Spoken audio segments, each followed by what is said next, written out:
Hi Wild Thangs, as promised, I'm back to talk more about Carrie Fletcher's current project in terms of how the rollout's gone so far and what I think of all the promo, as well as what I'm envisioning for this project in terms of the rest of the rollout, the rest of the marketing, as well as what I think the tracks are going to be like, and more kind of like theories about the double album drop and what might be on the second album. And so this is like basically going to be like an attempt to try and put it all together in like one place. And it will be a combination of like me talking as well as me inserting clips from like TikTok videos or something like that to kind of support what I'm thinking.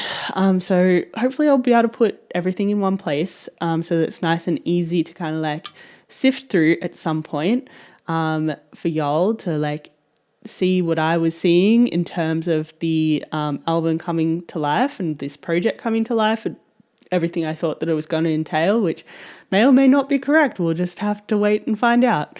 But yeah, that's going to be this video. So if you want to know all my thoughts on the current project and what I think of the rollout so far, what I think still to come, as well as like maybe clarifying some things about what I've said in previous videos, stick around.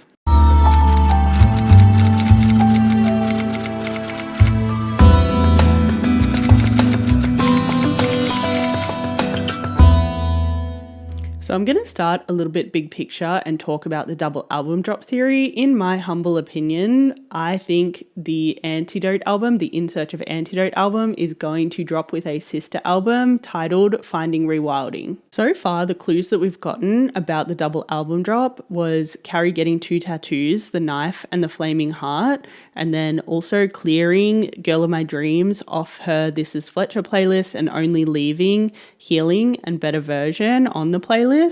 Then also using tarot cards in the Lead Me On music video to Easter egg a double album drop represented by the Three of Swords and the Lovers card.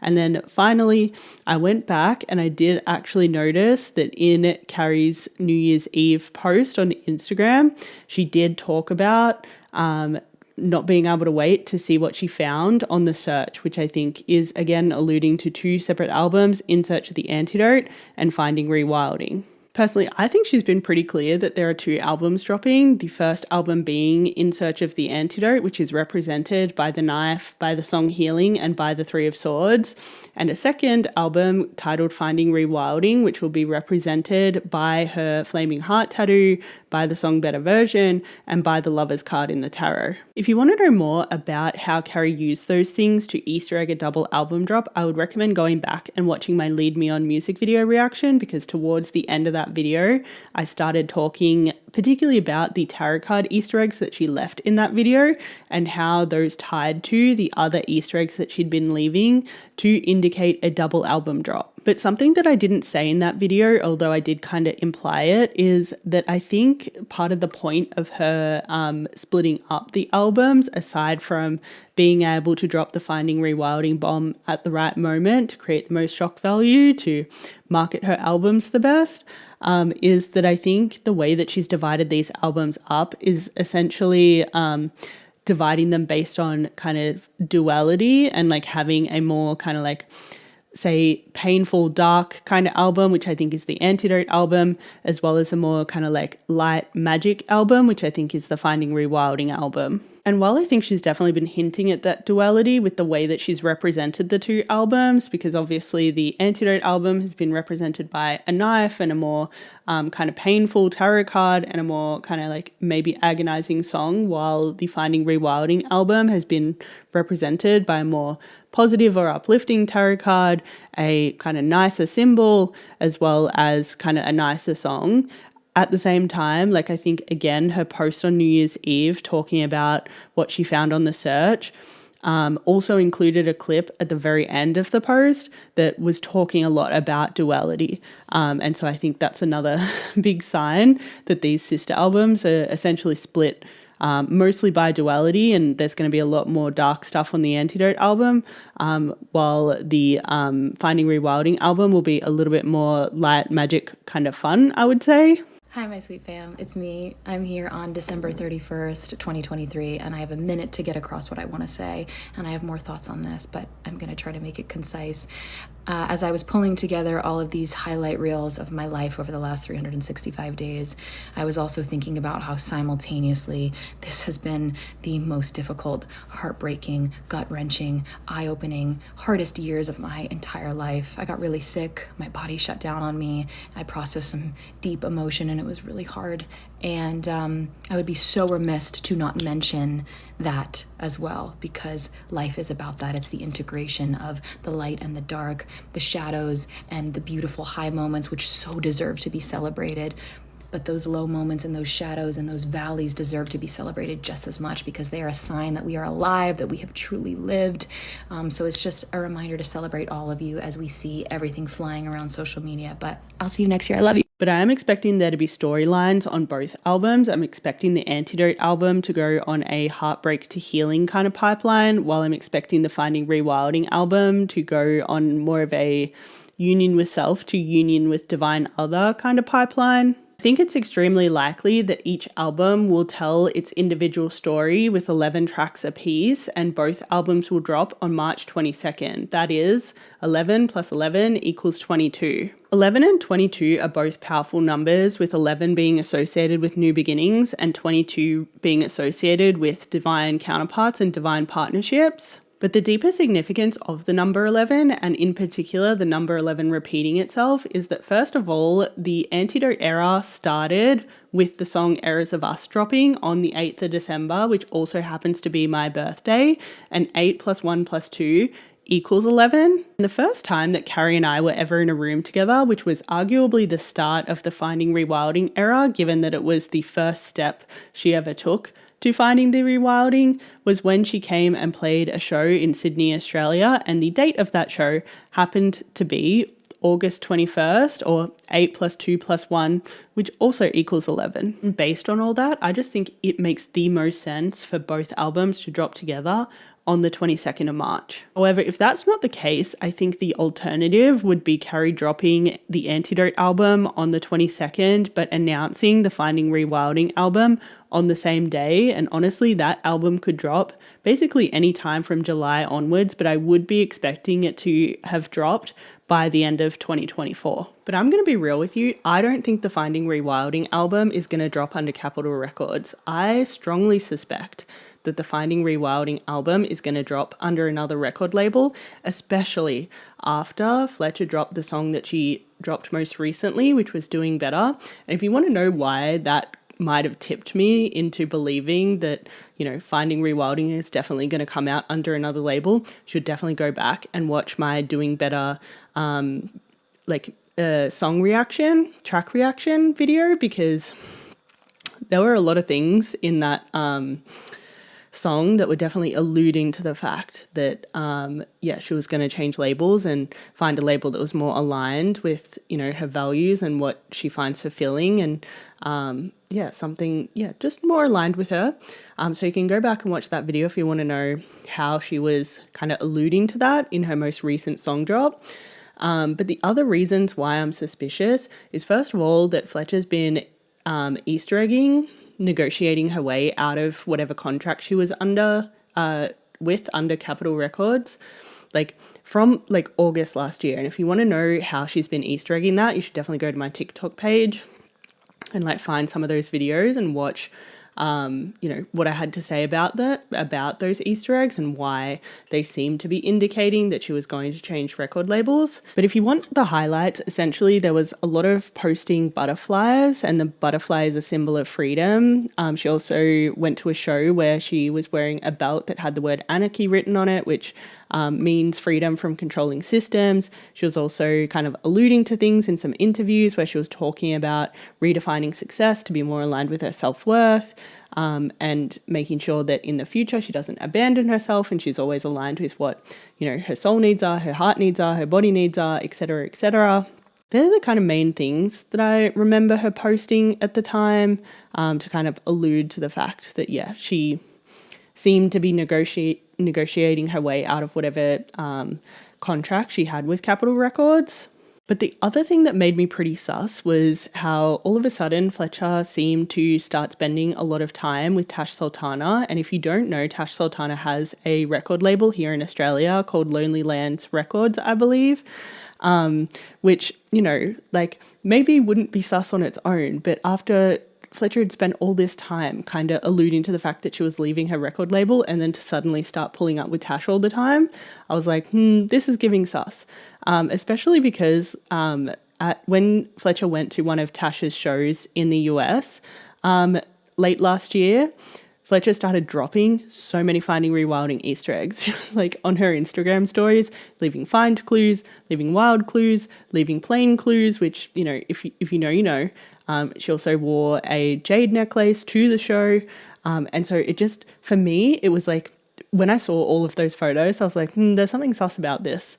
And then kind of, yeah, the more time went on, I was like, I kind of have a feeling that, yeah, Fletcher's actually going to release Finding Rewilding under Lonely Lands Records. Like, it is kind of giving that that's the situation. And I don't know if this has been in the works for a really long time or if it's just a huge coincidence, but there was actually a clue about this in April 2023, because while she was there, she posted an Instagram carousel captioned Lychee question mark. And when you scrolled to the 8th slide, which is my birth date, by the way, she was underneath a lychee tree.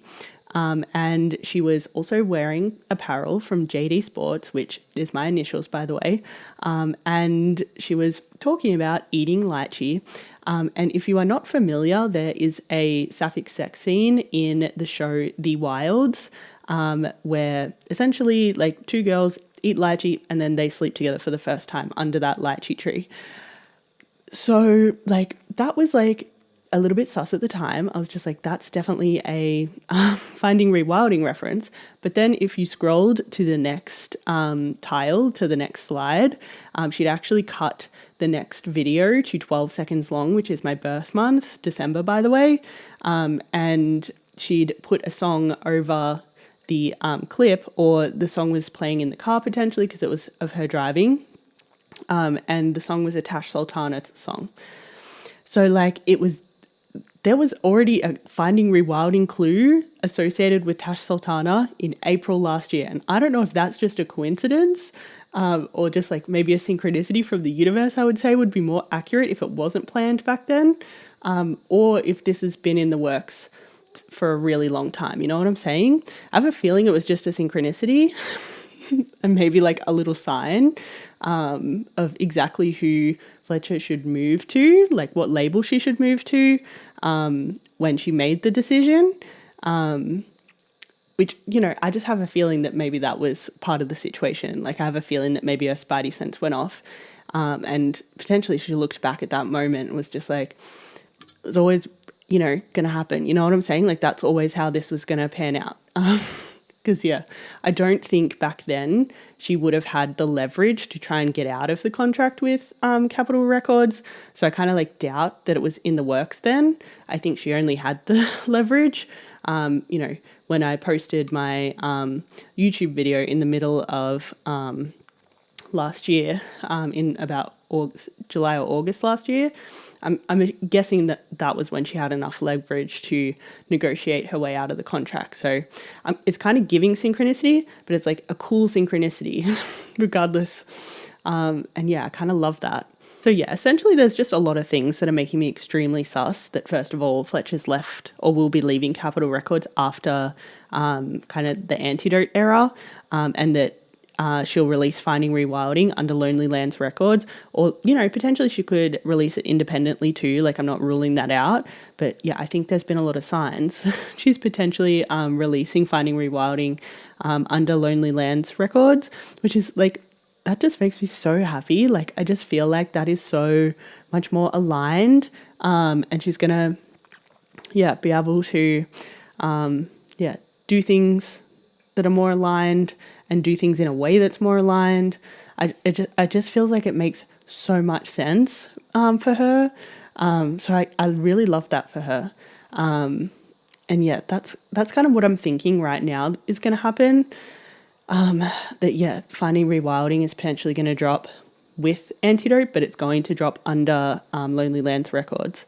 And yeah, like that's kind of cool if that's what happens. Since we know that the Antidote album is for sure dropping on the 22nd, let's move on to start unpacking the In Search of Antidote album. So all signs have been pointing to the In Search of Antidote album having a really strong healing arc to it, but based on the way that Carrie's approached the rollout, in particular, based on the singles that she's chosen to promo the album, I think it is extremely likely that the way that healing arc is going to be told is going to be through 4 individual smaller storylines. I think the first and probably the biggest healing storyline on the album will be represented by the song Errors of Us, which was the first song to drop. And essentially, I think the song Errors of Us represents a pain point of carrying around hurt in relationships. And essentially, I'm expecting that pain point to go through a healing journey on the album that basically reflects the quote, "We are hurt in relationship and we heal in relationship." So I'm expecting somewhere along the way in the album for Carrie to be able to process all of that pain and suffering that she's been carrying around from her past relationships through kind of new love. The second healing storyline that I'm expecting to appear on the album is represented by the second song to drop, which was Lead Me On. And I think the song Lead Me On represents a pain point of insecurity, of feeling insecure, of feeling not good enough, of feeling like you don't deserve things in some capacity.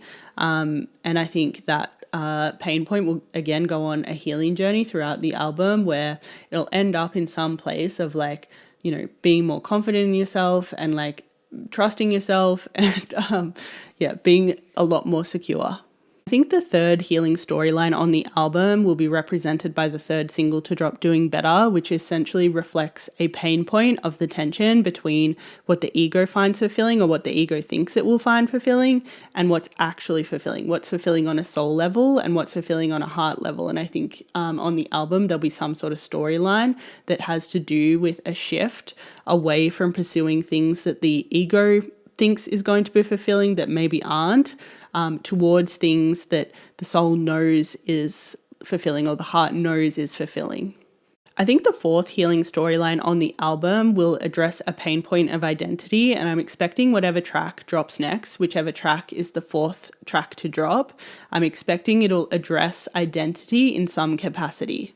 By the time the Antidote album drops, I think Carrie will have released at least 4 singles that are going to essentially serve as jumping off points or story starters that are going to allow people to go into the album drop knowing exactly what pain points Carrie's going to be addressing and what pain points are going to go through a healing journey on the album. But now I'll run through every single track on the album and essentially guess which pain point I think the track is going to be related to, as well as what I generally am expecting each track to be about. So I'm expecting the first track, Maybe I Am, to kick off the album right in the middle of the sapphic chaos that was the Becky So Hot era, particularly given that the second track on the album is speaking more to how Carrie felt about that time. I think it makes the most sense for the very first track on the album to be speaking more to like actually what was happening at that time before she goes on to talk about how it made her feel.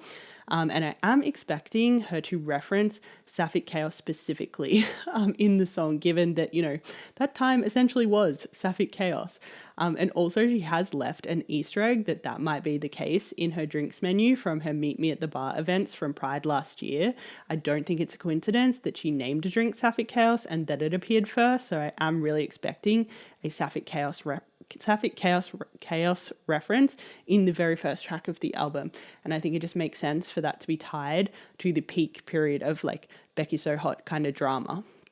Particularly given that I think it would make the most sense for it to be in that song if the promotional material associated with that song is the line "Here I fucking go again, holding up a match to everything I love, I'm burning down my world again just because something sapphic chaos." Like I think you could make because and chaos rhyme.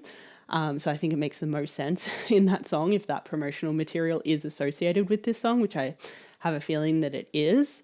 I think like that will kind of like set the scene for the album, like where the album's starting, that it's starting in the middle of the Becky So Hot era and kind of what happened to kind of like set up the album so that she can kind of take everyone on a kind of like growth and healing storyline. Like I think that's really kind of the peak kind of event that essentially starts off the whole In Search of Antidote era. I think given the title of the song, I think there's a very good chance that Carrie might talk a lot about wrestling with maybe some self-doubt, maybe some shame, maybe some like deep like questioning herself. I think it might touch on some mental health things and maybe touch on some of, you know, the darkness that lurks within all of us, but, you know, obviously Carrie's darkness in particular, and just like maybe kind of confronting some things and some fears that she might have, and some feelings that she might have about herself, particularly things that maybe were exacerbated in her last relationship, like things that were made, things that within her that were made out to be a lot worse than maybe what it was, and maybe made her feel worse about herself, particularly given that, you know, Carrie obviously had to have a whole healing era after that relationship. I'm assuming she didn't leave that relationship feeling overly good about herself. If that was the case, like, yeah, I think, you know, this song will potentially address like maybe all of the kind of doubts and questions about herself that she was walking away from that relationship with, which I'm kind of expecting her to, you know, kind of wrestle with this idea of like, maybe I am crazy. Like, I think that's based on the title, that's kind of what I'm expecting the kind of like wrestling in the song to be about, which I think would make sense given, you know, what seems like it was going down in her last relationship and how that relationship ended, and then kind of how much more of a circus the whole Becky's So Hot thing was made out to be, particularly because she was getting villainized a lot around that time.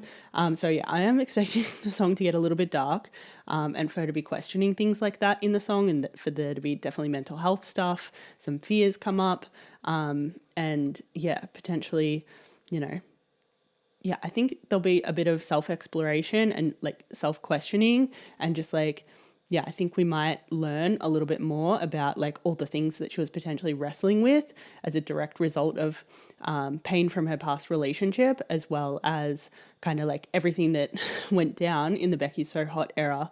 And, you know, yeah, that's potentially what I'm expecting the song to kind of like, the thing. And if this clip does come from this song, from Maybe I Am, I think there's a very good chance that this song will be directed at least towards her ex, but potentially also towards her haters as well. The reason why I think the song is going to be directed towards her ex is because she decided to upload this clip onto the 6th slide. And if you're not familiar, I have this whole numerology theory about different numbers representing different kinds of relationship, in particular the numbers 3, 6s and 9s representing 3 kinds of relationships we have in life. And I'll insert a clip of me talking about it now onto this video so that you're across what the kind of like law is around 3, 6s and 9s. I've always had the opinion that we have 3 relationships. Like we have we have 3s, we have 6s, and we have 9s. We have those 3 kinds of relationships. Essentially what I went on to say is that relationships can be divided into 3s, 6s, and 9s based on what those numbers represent in numerology. Our 3 relationships, which we tend to have more of early on, are essentially karmic in nature, where we convert our childhood karma into relationship karma. Our 6 relationships are often shadow mates and twin flames, because 6 in numerology is often associated both with the devil but also forms of beauty, such as having a mirror held up to you to show you all of your wounds in order for you to heal them. So often it's our 6 relationships that wake us up. Our 9 relationships are our soulmates because it's a number associated with completion and healing. Essentially, the 6 and 9 relationships mirror each other, similarly to the way that actual numbers mirror each other, in the sense that the 6 relationships are designed for spiritual awakening, and as a consequence, you experience romantic love, whereas the 9 relationships are designed for romantic love, and as a consequence, you experience spiritual enlightenment. And some people will experience a 3-stage, a 6-stage, and a 9-stage in a single relationship, whereas other people will need to be in relationships with at least 3 separate people in order to experience a 3 relationship, a 6 relationship, and a 9 relationship. Based on that lore that I've shared with Carrie around the numerology of the 3 different kinds of relationships that we tend to have, I think it's significant that Carrie uploaded this particular clip to the 6th slide, which is what's making me think that this song will be directed towards her ex, who I believe is her 6th relationship. So that's basically everything I'm expecting from the first track. From Maybe I Am, I'm expecting it to kind of start us off in a bit more of a darkish place to kind of set the scene for the healing journey that the album is going to take us on, and the In Search of the Antidote album is going to take us on. I also think it's extremely likely that the first song on the album is going to touch on all of the pain points that I just described in this video. I think there's a very good chance that the song Maybe I Am will bring up some hurt from past relationships, as well as some insecurity, some like ego, and potentially also like really questioning the self and questioning your own identity. So I really think this track, if it's everything I'm expecting it to be, I think it's going to set up the album really well in terms of the pain points that I think that are going to go on a healing journey in this album as well. Obviously, the second track, Doing Better, has just dropped, and at this stage I don't have really any additional thoughts on the track other than what I've said in my previous video, which was a track reaction to the song Doing Better. So if you want to know my thoughts on Doing Better, like, you can go back and watch that track reaction video. The only thing that I will add in this video is I'm just going to make it like abundantly clear that I think the pain point that Doing Better addresses is the pain point to do with ego versus real fulfillment. I just want to make that explicitly clear in this video, that I think that track is kind of like fleshing that concept out a lot more. And again, that's a concept I'm expecting to go on a healing journey in this album. So yeah, I just wanted to make that explicitly clear that, you know, I think that's where the track fits in terms of the healing storylines. I think the third track, Ego Talking, is where the healing process kind of starts on the album. I think there's going to be some sort of like kind of looking beyond the veil kind of moment in that song, some kind of like awakening, some realizing some things, particularly to do with the stuff that was introduced in track 1 and 2. So I am kind of expecting Carrie to kind of like, in a roundabout way, kind of like start to realize that, you know, like maybe her attachment to like, you know, fans and, you know, fame and like, you know, being a big superstar and virality and like money and success and you know, maybe being attached to like her ex and all that sort of stuff, like, is really not good for her, and it's all coming from a place of ego. It's not actually aligned with her, it's not actually fulfilling, it's not actually you know, aligned with her heart, with her soul needs. I think this track is going to be where she really starts to unpack that and realize, you know, that she'd potentially been holding on to things that were just like not meant for her. And the main reason why I think this song is going to be about this is actually because of something I reposted on TikTok, like really early on in the Carrie and Me kind of story, because I actually saw that she liked the video, and the video essentially talks about this kind of concept of like sometimes your ego's talking. And so I just find that, you know, almost too much of a coincidence for her to have named a track Ego Talking after she liked one of the videos I reposted essentially about the same thing. And I'll insert the clip of the actual TikTok that she liked, so you can kind of see kind of the concept that was being described, and how, you know, that might relate to what I think Ego Talking is actually going to be about. What isn't right for you will never remain in your life. There is no job, person, or city that you can force to be right for you if it's not. Though you can pretend for a while, you can play games with yourself, you can justify and make ultimatums, you can say you'll try just a little longer, and you can make excuses for why things aren't working out right now. The truth is, what is right for you will come to you and stay with you and won't stray from you for long. The truth is, when something is right for you, it brings you clarity. When something is wrong for you, it brings you confusion. You get stuck when you try to make something that's wrong for you right. When you try to force it into a place in your life in which it does not belong, you get split, you breed this internal conflict in which you cannot resolve. The more it intensifies, the more you mistake it for passion. How could you ever feel so strongly about something that isn't right for you?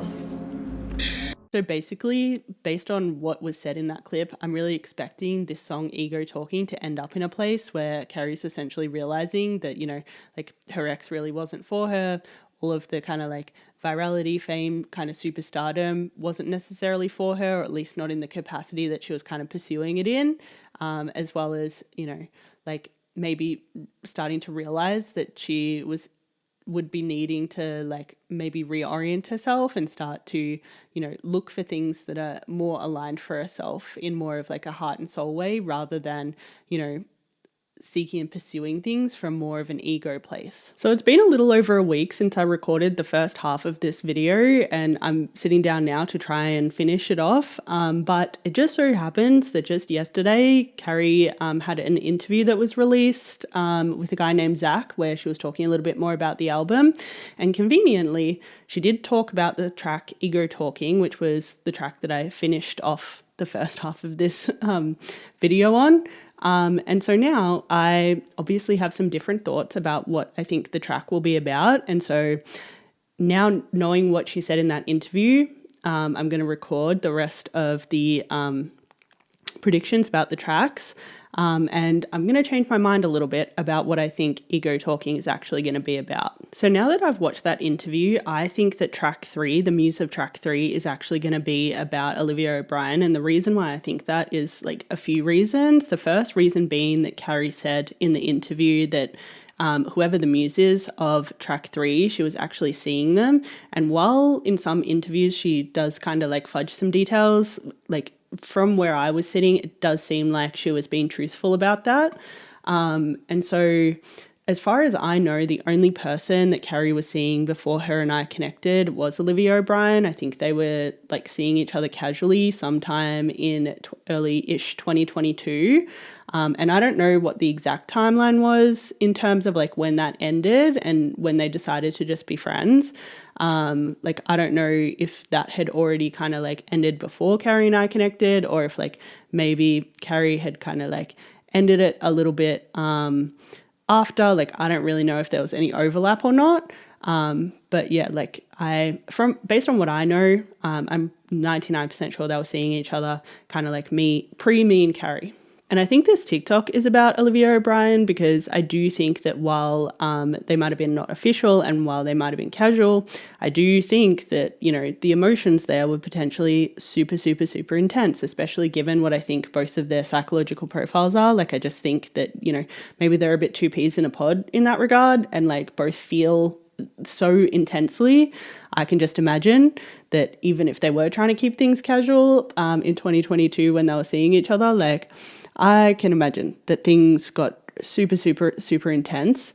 And I can only imagine like how intense things got mid 2023 when they had their falling out.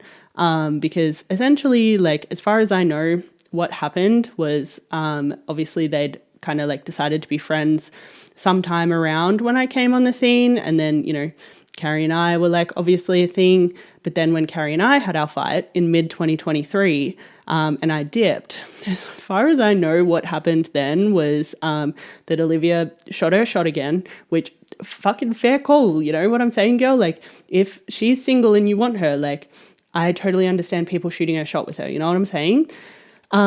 Where I feel a little bit weird about it though was that, like, obviously I was under the impression that they were just friends and they were like cool with being just friends. I didn't actually think that Olivia might have been harboring continued feelings for Carrie while they decided to be friends and while Carrie and I were connected. And so here I was giving Olivia the benefit of the doubt when she was like maybe crossing some lines and maybe making Carrie and I feel a little bit uncomfortable at times. Like, I was there giving her the benefit of the doubt, and that annoyed me. Like, it annoyed me that like I'd been giving her the benefit of the doubt and being like, no, like, I trust that they're just friends. But then, as soon as I dipped, girl is like trying to slide. And then that just made me like question all of that, kind of benefit of the doubt giving. You know what I'm saying? Like, that's kind of what annoyed me. I was like, girl, I was like trying to see the best in you. But, now I'm thinking that, the way you were acting maybe wasn't as innocent as I was like trying to give you the benefit of the doubt that it was. You know what I'm saying? But in any case, after I dipped and after Olivia shot her shot again, Carrie and Olivia ended up having a big falling out. And I'm not going to lie, I don't really know how the situation went from that kind of being the situation to kind of the intensity of the kind of like falling out. Like that was a pretty big kind of intense fight with a lot of feelings on both sides. Like there was a lot of things being posted backwards and forwards at the time. Like, for example, Olivia, I think, first posted to the song Jocelyn, which obviously there's a line about, like, never wanting to talk again. That's, you know, obviously comes across very salty. And then Carrie posted a slide on her Instagram reel, bye bitch or bitch bye, that, you know, is obviously referencing their song Bitch Back. And then, yeah, Olivia was posting to the song, I can't remember what the name of the song is. I think it's at I Love You, I Hate You, where she was like lip syncing, like, you don't care, you never did. Like, and then Carrie like was obviously posting in the studio at the same, and she'd recorded herself like in the video at the same speed of Olivia's video, which is, you know, I assume when she was recording the song Ego Talking, like that whole interaction, I think is definitely giving, like what Carrie was alluding to when she was talking about ego talking, because she was talking about like being in quite an angry place and definitely not coming from her highest self and like just like needing to take the mic and just like get some stuff off her chest. So I assume that that's kind of when the song Ego Talking was being recorded, and I assume that it was about Olivia, and I assume when she was talking about, you know, needing to get like emotions like anger out, that that's what she was feeling at the time. That seemed to be what she was feeling. And I just can't, like, I just don't think there was another Muse that Carrie would have described herself as seeing.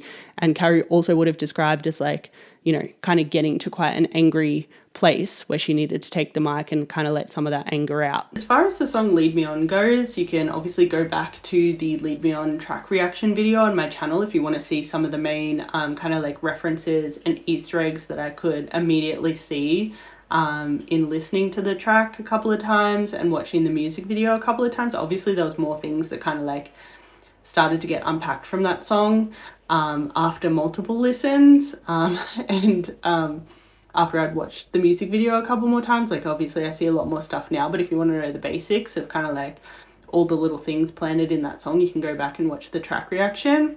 But as far as like me talking about the song now, like I more want to talk about the song in terms of like how it fits into the big picture plot of the album, which I'm like starting to get more of an idea of now that more singles have dropped. So essentially in terms of like the grand scheme, the big picture storyline of the album, like I do think Lead Me On kind of like introduces this idea of like feeling a little bit insecure in a relationship.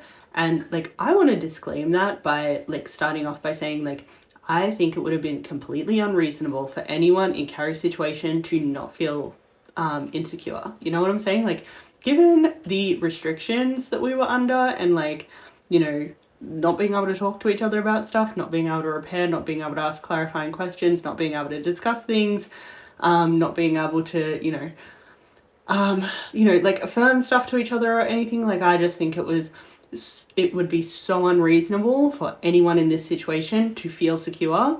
And, you know, like, so when I'm saying that Lead Me On is kind of like, you know, kind of alluding to some insecurities, like I think they are totally valid insecurities. Like I cannot imagine that Carrie should have felt any other way other than insecure in the situation. So like I'm not saying that to try and imply that, you know, she should feel totally like all good and confident, because the situation kind of doesn't warrant it. You know what I'm saying? Like I think she had absolutely every right to feel exactly how she felt, like feeling insecure and like being worried that, you know, someone that you love seems to be kind of like elusive. It's a totally valid way to feel given the situation. Like I wanted to disclaim that, you know, I'm not trying to say that she should have felt any differently than how she felt.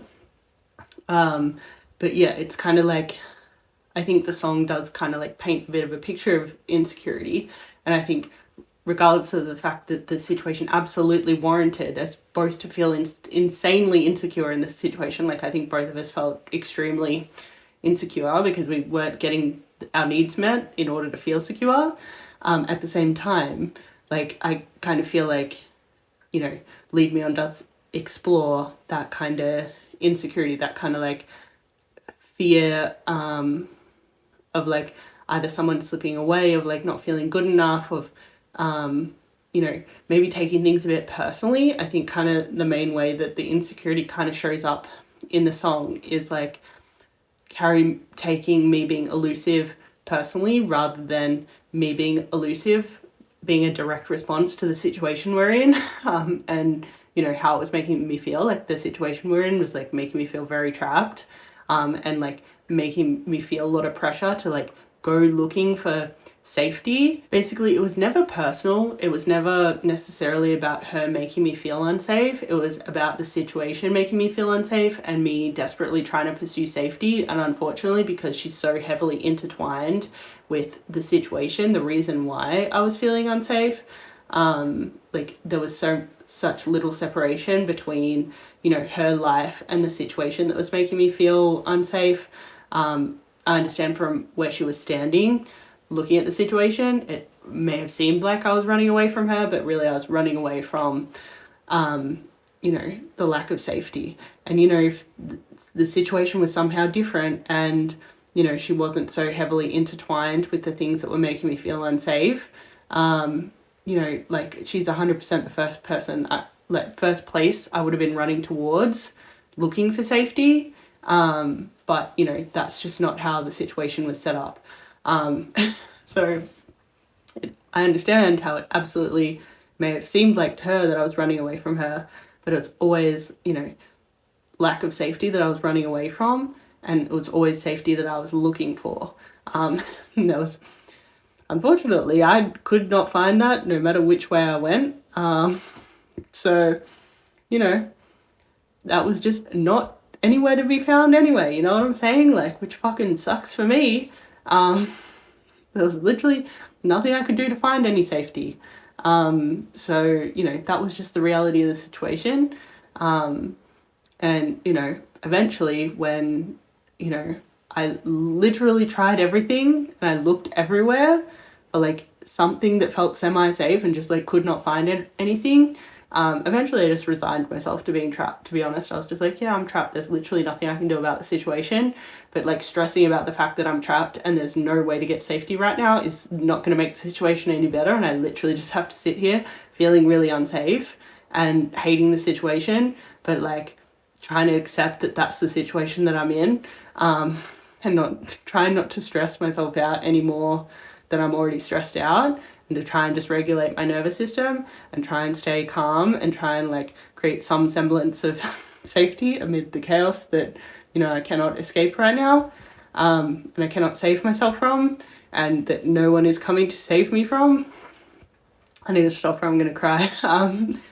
Yeah, like then I was just like there, you know what I'm saying? Kind of just like trying to accept the fact that I was trapped and there was nothing I could do, and, you know, there was no safety to pursue because it didn't exist. I think essentially the song Lead Me On is essentially Carrie failing to interpret my flight response as a response to, you know, stress and lack of feeling of safety, and her instead interpreting it, at least from where she's standing, as like maybe me not loving her the way she loves me, and feeling like, you know, I can only lead her on because, you know, that's how she's interpreting the behavior, which, you know, I do understand because I feel the exact same way when her fight response kicks in, because obviously we have very different responses to stress, and my response is to flight, to flee, and her response is to fight. And that makes for an interesting dynamic, let me tell you, because like when her fight response kicks in, like I, you know, can also feel like maybe Carrie doesn't care about me the way I care about her. Carrie doesn't love me the way I love her. I should use the L word. It feels a little bit weird since we haven't said that to each other, but, you know, I don't know. It is what it is. But yeah, like at the same time, like the thing I like about us having those stress responses even though it does create chaos in the sense that I think it can be hard for her to interpret my flight responses like not being personal, and it can be hard for me to interpret her fight responses not being personal. At the same time, the thing that I really like about it is the thing I trust about her fight response is that not only, even though sometimes she will use it against me, like she'll fight me when she gets stressed, like sometimes she'll take it out on me a little bit, which she has gotten a lot better because I have kind of called her out a few times when she has done that, and suggested healthier ways of like coping with that fight stress response. Like she can go hit other things physically, she can go to the gym, she can go like box stuff or smash shit in one of those rooms. Like she does not need to take it out on me. And you know, like I try and regulate my flight response by like walking a lot and like moving my body in a way that's going to help regulate my flight response. But yeah, where was I going with this? Oh yeah, the thing I like about her fight response is that she will fight for me. You know what I'm saying? Like I think, you know, there's been lots of times where I've wanted to give up, to be honest. Whereas I feel like she doesn't give up as easy. And I think that's on the fight response. Like I think it's coming from the same place that, you know, I think there's something nice about that. Like I think I've learned a lot more perseverance and resilience from her, and kind of like, you know, allowing situations to like maybe be a little bit more messy and kind of seeing them as still worth fighting for. You know what I'm saying? Like I think, you know, in my past, like there was a lot of times that I just would give up on people and give up on situations when things got really, really hard. So yeah, like that's something that I appreciate about her fight response, is, you know, that, you know, it kind of comes with a little bit of perseverance, you know what I'm saying? Like perseverance through some shit, which, and through some messiness, which I think, you know, I potentially have needed in my life. And the thing I like about my flight response, as frustrating as it is to like, you know, have this instinct to like remove myself from situations when they do get really unsafe, and do get really hard, is that, you know, I think I also trust my instinct in terms of like feeling like things need to shift when things start to get toxic, and to like not stay in the mess. You know what I'm saying? Like as much as, you know, I think it's good to persevere in some things and allow for some mess, I think sometimes things get so out of control that, you know, you actually have to shift something's got to change. And I think when my flight instinct starts to go off, a lot of the time something does need to change. You know what I'm saying? Like I think, hopefully, what I hope I'm starting to teach Carrie, like hopefully what she's getting from me is learning how to let some things go when things are getting toxic and unsafe, because I do think she stays in toxic and unsafe connections and relationships sometimes, like past the point of it being resilience and to the point where it's actually just like not good for anyone. You know what I'm saying? And I, you know, hope that, you know, my instinct to kind of, you know, if something's feeling not good and unsafe and toxic, my instinct to kind of like, it either needs to change or I'm going to leave, you know, is hopefully helping in some way for her to like be like, yeah, I can like not accept, like when things are not good, I can like not accept that. You know what I'm saying? Yeah, from where I'm standing, I just kind of feel like she does kind of accept toxicity and like things less than she deserves too much. Like it's so nice to like fight for things and be resilient and kind of like be able to kind of like persevere with things when you hit rough patches. And like I love that about her, that she does persevere and she doesn't give up on things.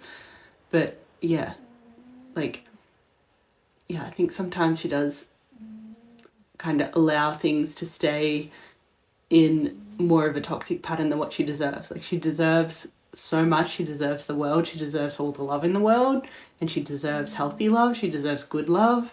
And I think sometimes she has a hard time, you know, not just like accepting when things are kind of shit and she's not getting what she deserves. And that might not necessarily be anyone's fault, but yeah, when a situation's just not good for her, for whatever reason, yeah, I think sometimes she has a tendency to kind of like fight through it instead of being like, no, something needs to change. Like, and I deserve to have that good, healthy love that feels good, that isn't, you know, chaotic and unsafe and, you know, whatever. You know, that's what, like, I want that for her, you know what I'm saying? And that's what I like about our dynamic in terms of, like, me having a strong flight response and her having a strong fight response. Like, I do think we are teaching each other things, hopefully. And I do think we have a lot to offer each other. And I do think, like, our instincts can help each other. You know what I'm saying? Like, I want to be able to listen to my flight response to make sure that we're both in a situation that feels safe, and I want us both to be able to listen to our fight response and, like, know when to, like, fight through hard shit, you know what I'm saying? And, like, not give up on shit. So yeah, that's kind of the vibe. I don't know why I've, like, started to cry about it, but, you know, I don't know, I just cry about shit. So yeah, essentially the thing about Lead Me On that strikes me as a little bit insecure is essentially Carrie kind of misinterpreting my flight response as something personal that means that I don't love her. Like, I think that's something that you should interpret as, like, me just loving myself. It has nothing to do with you. But, like, that said, like, the kind of flip side of this song that, you know, at the time kind of annoyed me when I first started hearing like the song Get Teased, is that obviously, like, as soon as I started hearing the song Get Teased, I knew kind of roughly what timeline the song was talking about because of the nothing at all line. I knew when I'd said that to her. So I knew that the song was about kind of after I dipped. And the thing that annoyed me about when I first heard the song was, like, I was like, I literally, like, explained till I was blue in the face, like, all the shit about the situation that was, like, hurting me, that was hard for me. Like, I cried in your DMs multiple times, like, I was bawling my eyes out. I was telling you what I needed. Like, I was literally like, I need words, I need things, like, I need things to be different. I need physical things right now. Like, I was just like, I could not have explained myself more before I dipped. You know what I'm saying? And so then for her to, like, be writing a song about feeling led on, I was like, this feels a little bit rich. You know what I'm saying? Like, like, I was just like, I explained why I was dipping. And if I'm posting shit about you still, like, how are we here? You know what I'm saying? Like, I was a little bit like, this kind of feels like, you know, like, I think what I said to her was, when you say stuff like this, it makes me feel like you don't care about, like, fixing the things that I was complaining about. You just care that I was there. You know what I'm saying? Like, you just wanted me to stay in the situation and stay with the situation as it was. You didn't want to fix it. Like, that's kind of what the song sounded like to me initially. That she just wanted me to keep posting about her, even though I'd been explaining and complaining and telling her how much it was hurting me to be in the situation, and to be talking about her. Like, that's kind of how I was receiving it, at least initially when I heard the song, because it was all those things that I was complaining about that was causing distance between me and her, that, you know, was kind of like creating this resentment within myself, which was, you know, kind of like why I was, like, asking for the things that I was asking, because I was like, I don't want to be in this situation. I don't want to be in this situation where I feel like I'm getting more and more emotionally distant from you, and I'm getting more and more resentful of you, and, like, you know, I'm hurting a lot, and, like, I don't even know if I'm hurting for someone who cares the same way about me as I care about them. Like, obviously I was, like, affirming lots of things to her, like, explicitly in her DMs, but I was not getting any of it back. And, you know, the more things became painful, especially when I started getting lots of, like, kind of negative energy online that was, like, feeling really, really heavy. Like, it didn't matter that, like, obviously they were saying, like, people were saying things that was just, like, objectively untrue. Like, it was like calling the sky green and the grass purple, but at the same time it's still energy, it's still very heavy. Like, I was already like not in a place to be alchemizing like my own pain, let alone like all the negative energy from other people outside. I was already like so exhausted by this point. And so yeah, kind of like how things kind of ended up going.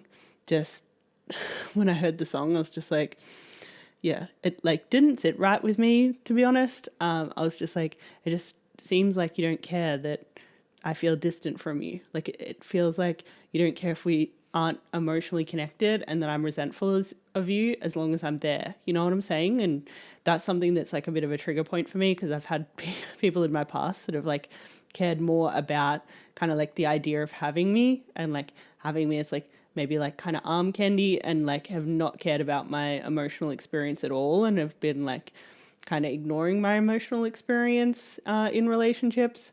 And so that's like this whole thing for me. And so yeah, that was kind of like coming up again when I heard the song. I was just like, am I literally in the exact same situation again, where, you know, someone like that I love doesn't like care about my, you know, emotional like world and well-being. You know what I'm saying? Like that was what was really hard listening to the song initially, because it did take a few like I think by the time the actual song came out, because it did take so long to drop, I'd kind of gotten to a place where I could kind of see it more from her perspective. But when she was first like teasing the song, like that's really how I was receiving it. I was like really upset. Essentially, my first reaction to the song was just like, if anyone should be complaining about feeling like they're being led on, I think it should be me. You know what I'm saying? Like at the time, like I was literally getting like so little. Like literally all I had to go on was just like the tiny little Easter eggs she was leaving, and like the things that she was alluding to like would happen in the future, in terms of like, you know, not being associated with the things that, you know, were kind of causing the drama in my life. But you know, like nothing was concrete, like nothing was explicit, nothing was in words, nothing was like, and kind of like also nothing was like evident in the now. You know what I'm saying? Like nothing was in the present. It was all just like kind of promises for the future. You know what I'm saying? Like, and just like alluding to the fact that in the future, you know, things might be different. And so it was just like, I don't know, it was just like hearing the song for the first time, like the first few times where she started teasing it, I was just like, I did not have a good reaction initially. I'm not going to lie. It got a little bit better when I heard like the full song and I heard the verses. Like obviously that changed my mind a little bit. I think I was just like so desperate for scraps, to be honest, of like, I just need something to hold on to right now, especially because I was like, I feel trapped, like, you know, like I kind of need something in this song to like get me through. And, you know, especially when I heard the first verse, I think like that definitely helped. But at the same time, I was still like, you know, like I feel like I'm still getting scraps, you know what I'm saying? Like I feel like I deserve like so much more and better than this. But at the same time, I'm trapped, so I can't walk away and like ask for better stuff anyway. You know what I'm saying? Like I literally just have to take whatever it is that you give me. And you know what and like, even if it's still like, I'm still not feeling secure and like still hurting, and it's just like, you know, I still need things. This is as good as it gets. You know what I'm saying? Like, oh my God, it's been so fucking hard. Like this whole situation.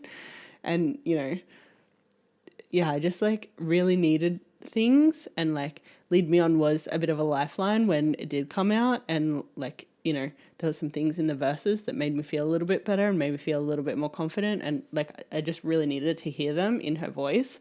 At the same time, I was like, I don't know, it was just like it was complicated. I don't know, I just feel like that word probably best summarizes my reaction to the Lead Me On song. Like it was complicated because like, while I obviously think that like my initial reaction to the song was valid, it was like a totally valid way to feel given the position that I was in, which, you know, like I wasn't necessarily looking at the situation from a very evolved place a lot of the time. Like there was a lot of times where things got really dark and hard, and I was just like sitting here wishing that like roles were reversed a little bit. I was just sitting here wishing, being like, I wish I had as much power and control as what she has in this situation, and I wish, you know, roles were reversed in terms of like her being the one to blow up my DMs instead of the other way around, because obviously that's a very vulnerable position to be in. Like I've just felt very vulnerable and exposed like this whole time.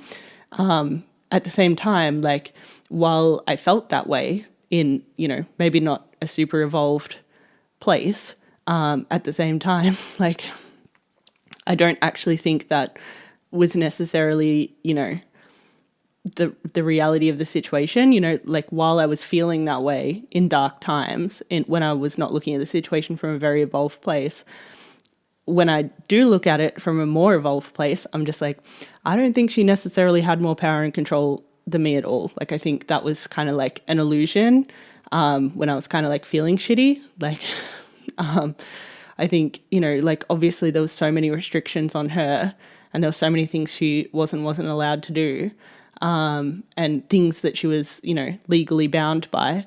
And so like, you know, I think that was a little bit of projection on my part in terms of like her having more power and control than me. I don't think that was necessarily true, even though that I think it was a valid way to kind of react and feel about the song initially. You know, like really, like when you think about the position that she was in, especially when I like dipped, like she had no ability to like try and stop that from happening. Like she had no, there was just absolutely nothing she could do except literally write songs about it.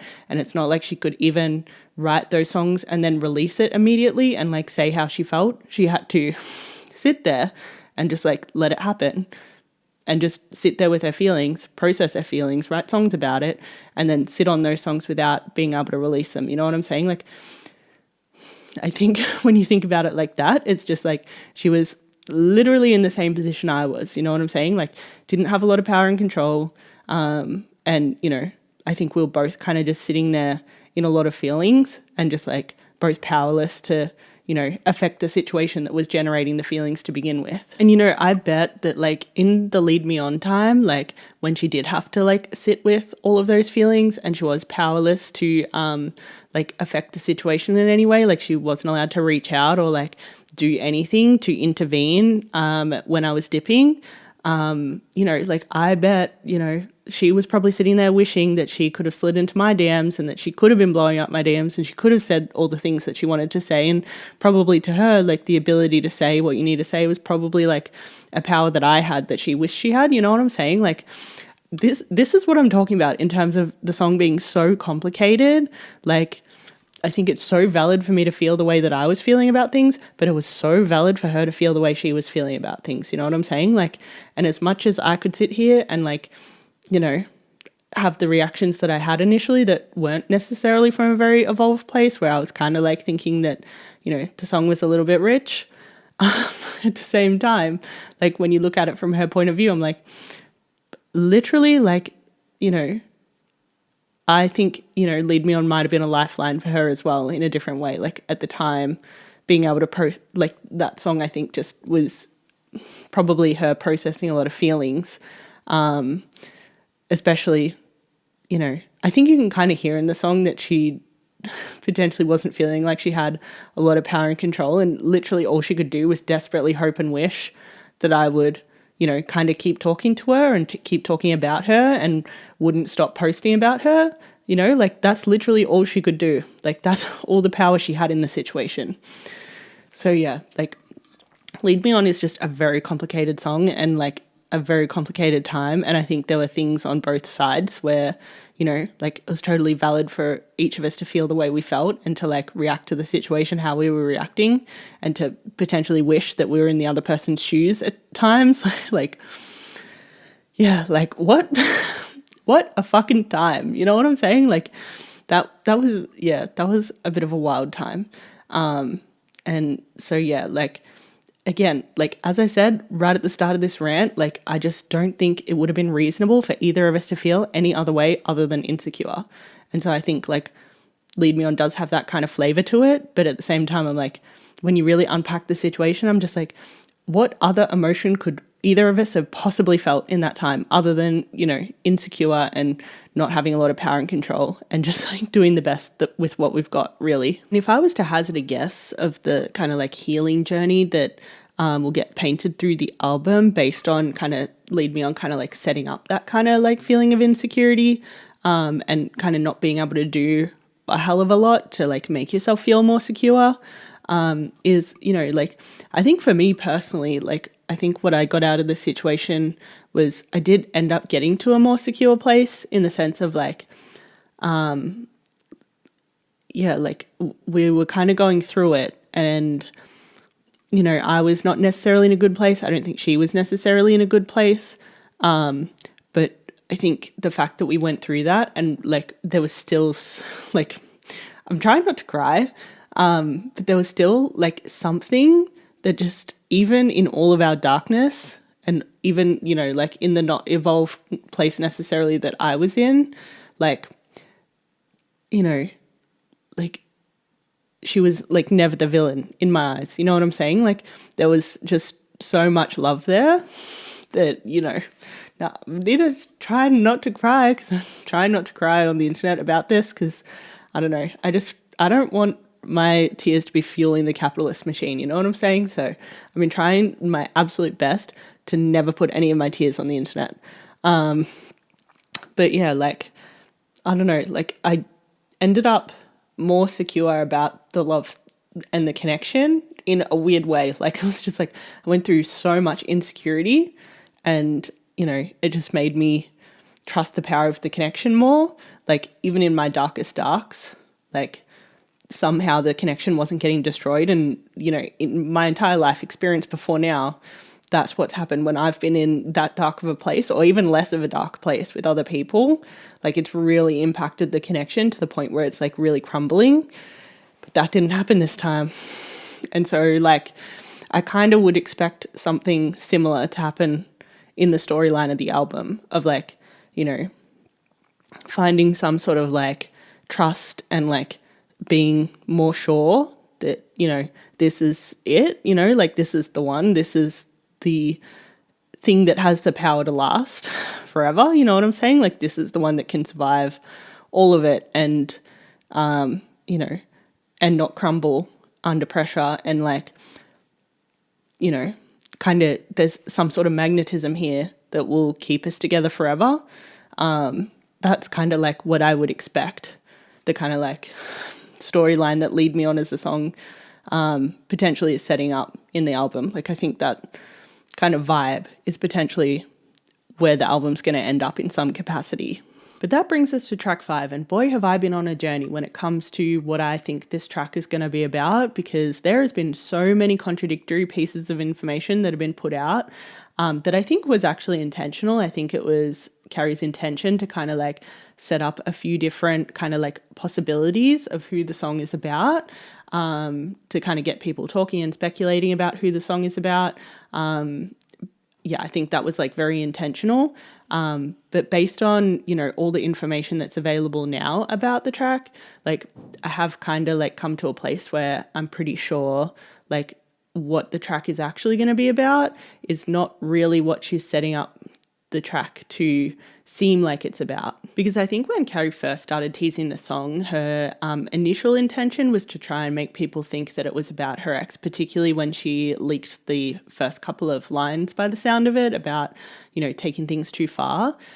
Because obviously, I think that would make people jump to the conclusion that it's about her ex, given, how dramatic that whole situation with the Becky So Hot era ended up being. Like, I think it was like just so over the top and just like so clearly like taking things too far, particularly with the response to the track. I think like, I just think it was so dramatic and like for what, like there was just so much easier ways to deal with the situation other than kind of like turning things into like a bit of a passive aggressive back and forth. Like, I think the lines that Carrie chose to leak, kind of, I think was kind of like setting up an illusion that it was about her ex, as well as kind of like she obviously posted a TikTok where she was kind of like dressed a little bit femme and like made a reference to All Too Well from Red Taylor's version, which is track 5. Like I think that also was kind of like maybe alluding that it was going to be about her ex, because Carrie's alluded to the fact that she was presenting way more femme in that relationship to try and please her ex, who, you know, has like publicly said that that's kind of what they look for when it comes to,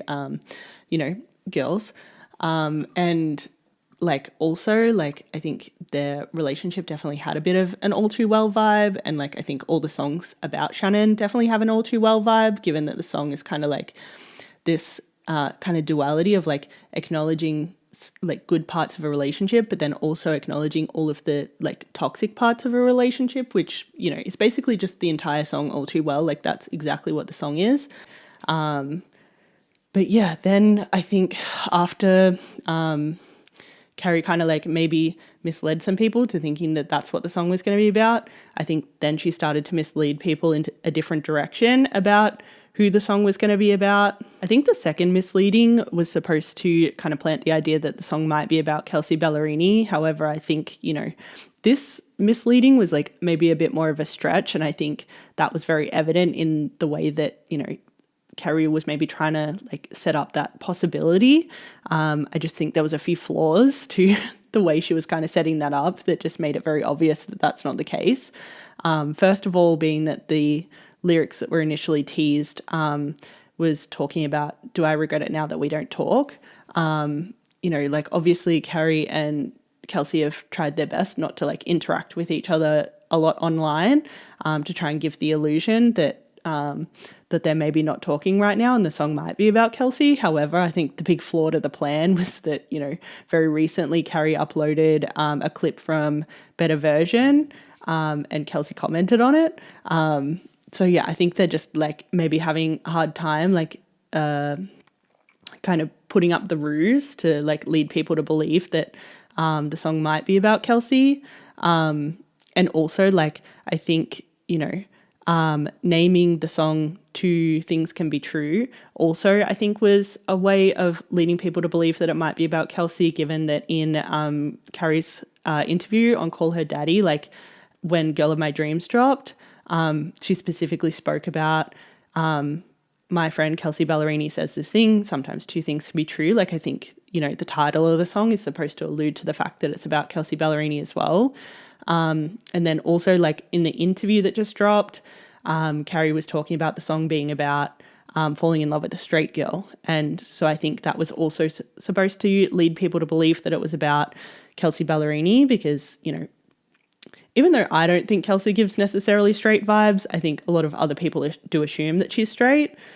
I don't know her sexuality, by the way. I'm just saying that, you know, like I think, you know, the way that that was kind of handled, I think was supposed to, you know, kind of plant the idea in people's heads. You know what I'm saying? Like, for people to like assume straight girl, Kelsea Ballerini, two things, Kelsea Ballerini, and yeah, not talking anymore, Kelsea Ballerini, even though there's kind of like flaws to all of that logic.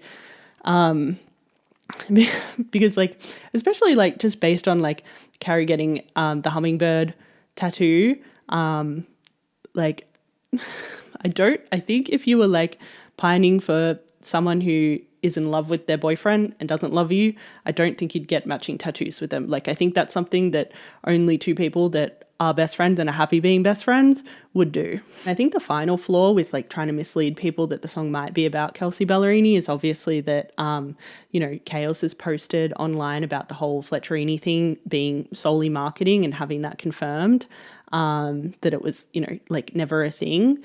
Like obviously that throws a spanner in the works when you're like trying to mislead people into thinking that it, you know, track 5 might be about Kelsea Ballerini. But yeah, I think, you know, I see why they're like trying to set it up to give people who might want that some hope.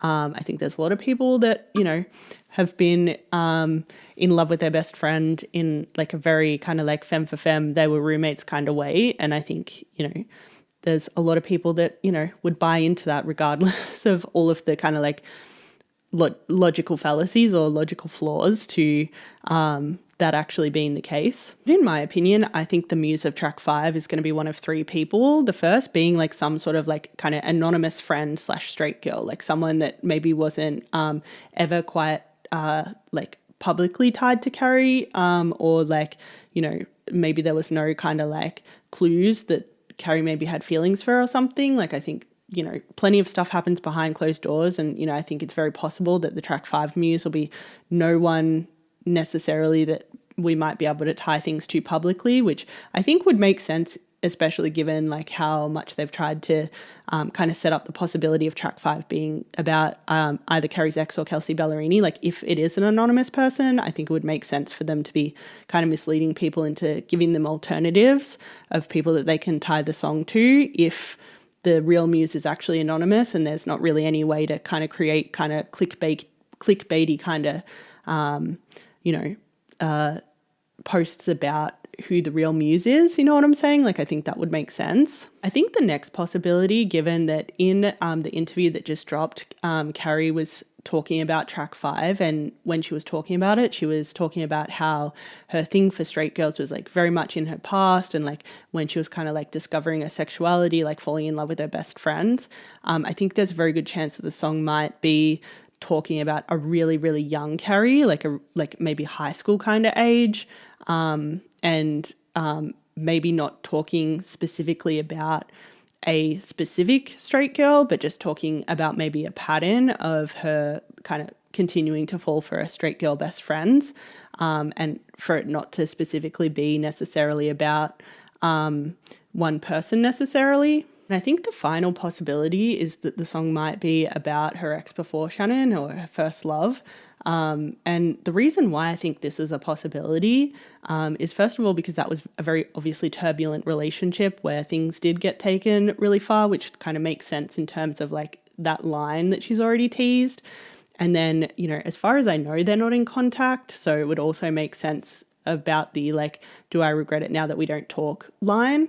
The other thing that kind of makes this muse make sense as the muse of track 5 is that when Carrie was doing the Call Her Daddy interview, where she brought up the Two Things Can Be True line, that is the title of the song, she did actually talk at length about that relationship and about how turbulent it was and kind of the things that they were doing backwards and forwards to each other that was like maybe taking things too far, and how, you know, like when that relationship ended, she was kind of like, you know, like kind of pushed out of the city and like couldn't go back to like places and her friends and things like that, you know, it just was alluding to that the relationship didn't end super well. And as far as I know, they're not in contact anymore. So it would kind of make sense about, you know, do I regret it now that we don't talk? Like, yeah, like that, to me, that all makes sense.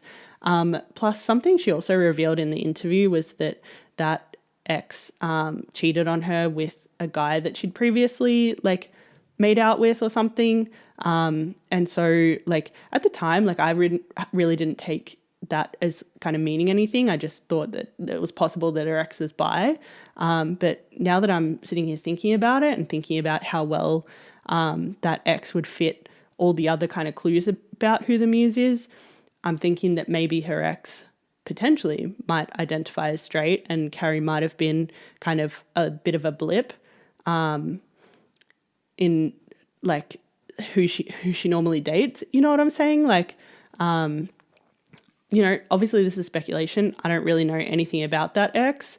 I wasn't around at the time, so like who's to say? But I just think it's possible that that's the case and that's who the song's about, especially also because that would also fit what she said in the interview about like straight girls kind of being a thing from her past, because that's obviously a relationship from a long time ago. So like it all kind of fits, in my opinion. It all kind of makes sense. So that's why I'm kind of leaning towards this muse as being the muse of track 5, especially because kind of the big story arc on the album is going to be like a new relationship, providing the antidote to the chaos of, you know, all of her previous relationships. I think it would make sense for her to bring up, you know, most of the relationships that she's been in so far in her life. If that's where the album's going to end up, I think it makes sense for her to kind of bring up that past relationship, given what that would do in terms of the plot of the album. Like I think you know, if she's going to end up in a place of like saying, yeah, this new thing is like providing, you know, healing from all these previous relationships, I think she should bring up that relationship in the album if that's kind of the plot. You know what I'm saying? I actually think that the song is going to be less about whoever the muse is and more about Carrie's personal thoughts and feelings in relation to this pattern that she's been in when it comes to falling for straight girls. And I think the real meaning of Two Things Can Be True that she'll eventually kind of like come to in the song is about, you know, her, yes, like being a girl, but also being able to like be your boyfriend too. You know what I'm saying? Like, I think that's kind of the relationship between straight girls and Two Things Can Be True. Like, you know, like I just see that as being a very strong possibility of like where the song's going to end up, especially because like I've made a video on my astrology page in the past, like talking about Carrie's chart and talking about how basically her chart is just like a whole bunch of contradictions or a whole bunch of two things being true at once. And I gave like so many examples of that in the astrology video. If you want to go like watch the whole video of like all the contradictions, all the times where two things can be true in her chart.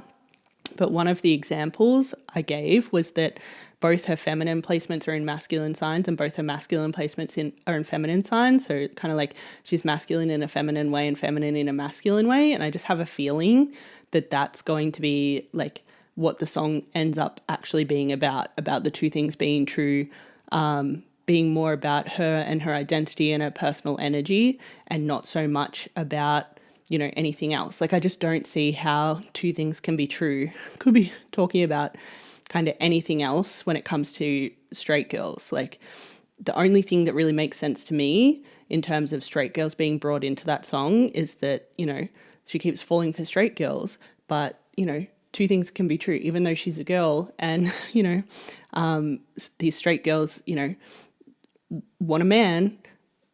Like, Carrie can be their boyfriend. She can do just as good a job of like being in that masculine energy for them as what a man could be. You know what I'm saying? Like, I feel like that's going to be the vibe of the song.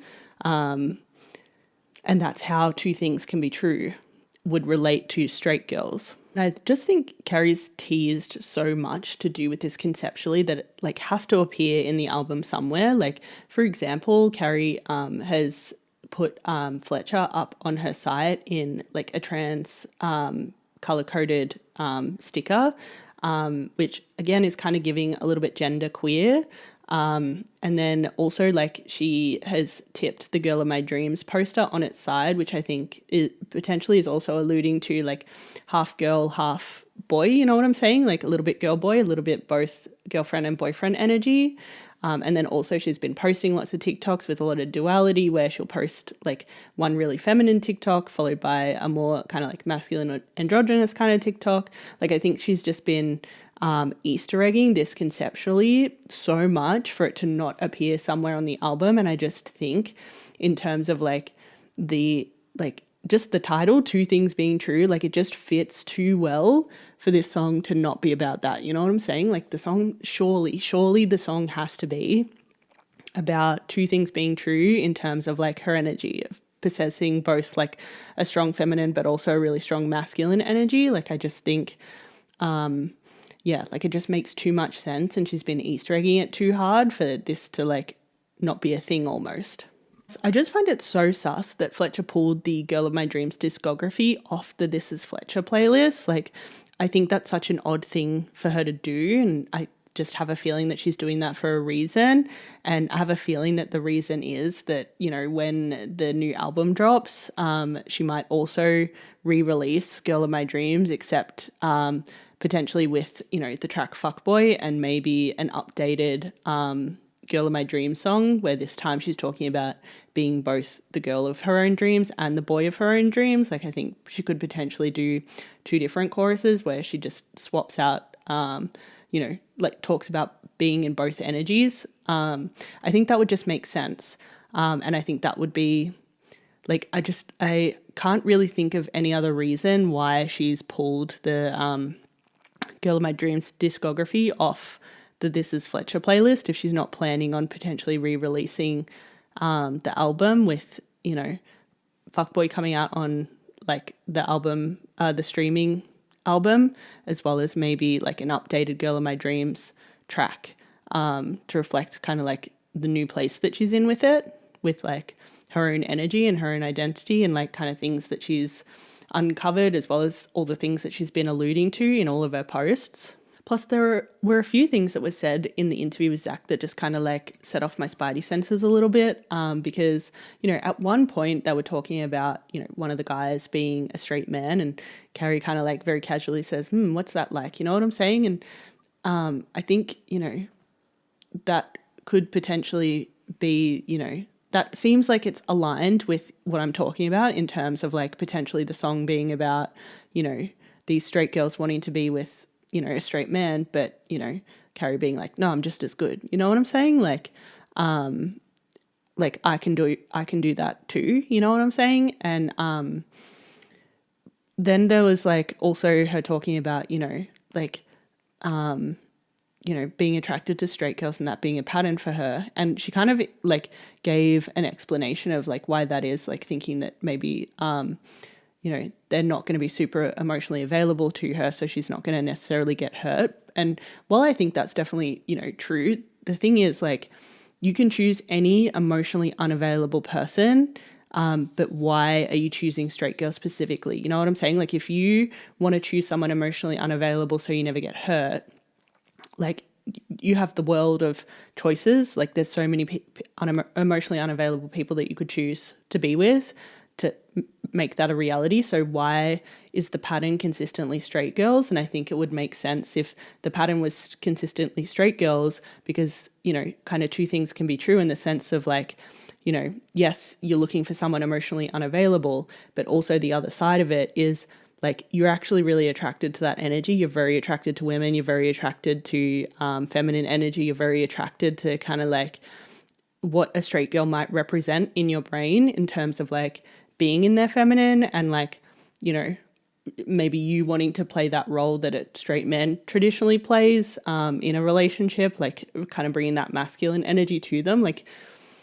yeah, like that's kind of, I think that's another kind of meaning of two things can be true. You know what I'm saying? Like as much as, you know, there might be a dark side of like her pursuing straight women from a place of like looking for someone emotionally unavailable, maybe there's also another side of it, as in two things can be true, that is about like that's the kind of energy you're attracted to. You're attracted to like a more kind of traditionally feminine, kind of more traditionally like wifey material that, you know, maybe you've like got an idea in your head that kind of it has to be a straight girl for it to kind of manifest in the way that you're attracted to it, if that makes sense. Is we are kind of like socially presented with this kind of like fallacy that, you know, kind of masculine energy belongs to men and feminine energy belongs to women, and like those two things are supposed to be attracted to each other. Like there's supposed to be this kind of like, there's like this cis heteronormative idea that we get kind of indoctrinated into that, you know, yeah, like men own masculine energy, women own feminine energy, and like, you know, the only way for those two energies to be attracted to each other is in a cis-het relationship. Whereas, you know, obviously that's not the case. Like obviously there's lots of different people that have masculine energy, lots of different people that have feminine energy, lots of different people that have a real mix of the two. And there's no rules about that actually.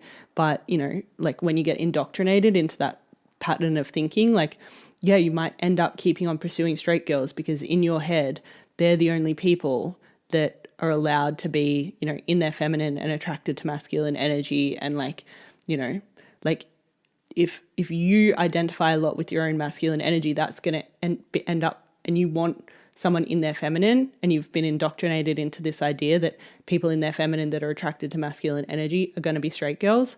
Like, of course, that's going to be the pattern that plays out, if that makes sense. Like, and I just think that makes so much sense to me in terms of like why Carrie's attracted to me, because, you know, like I don't think I'm any better than a straight girl. You know what I'm saying? Like, you know, just as much as straight girls let dick run their life, like clits and plastics run my life. You know what I'm saying? Like I'm absolutely no better than a straight girl. Like the energy is kind of the same. I'm like a Capricorn, Venus, Taurus moon, like very much like giving trad wife. I just like don't want to do that for a man. Like I'm just not attracted to men.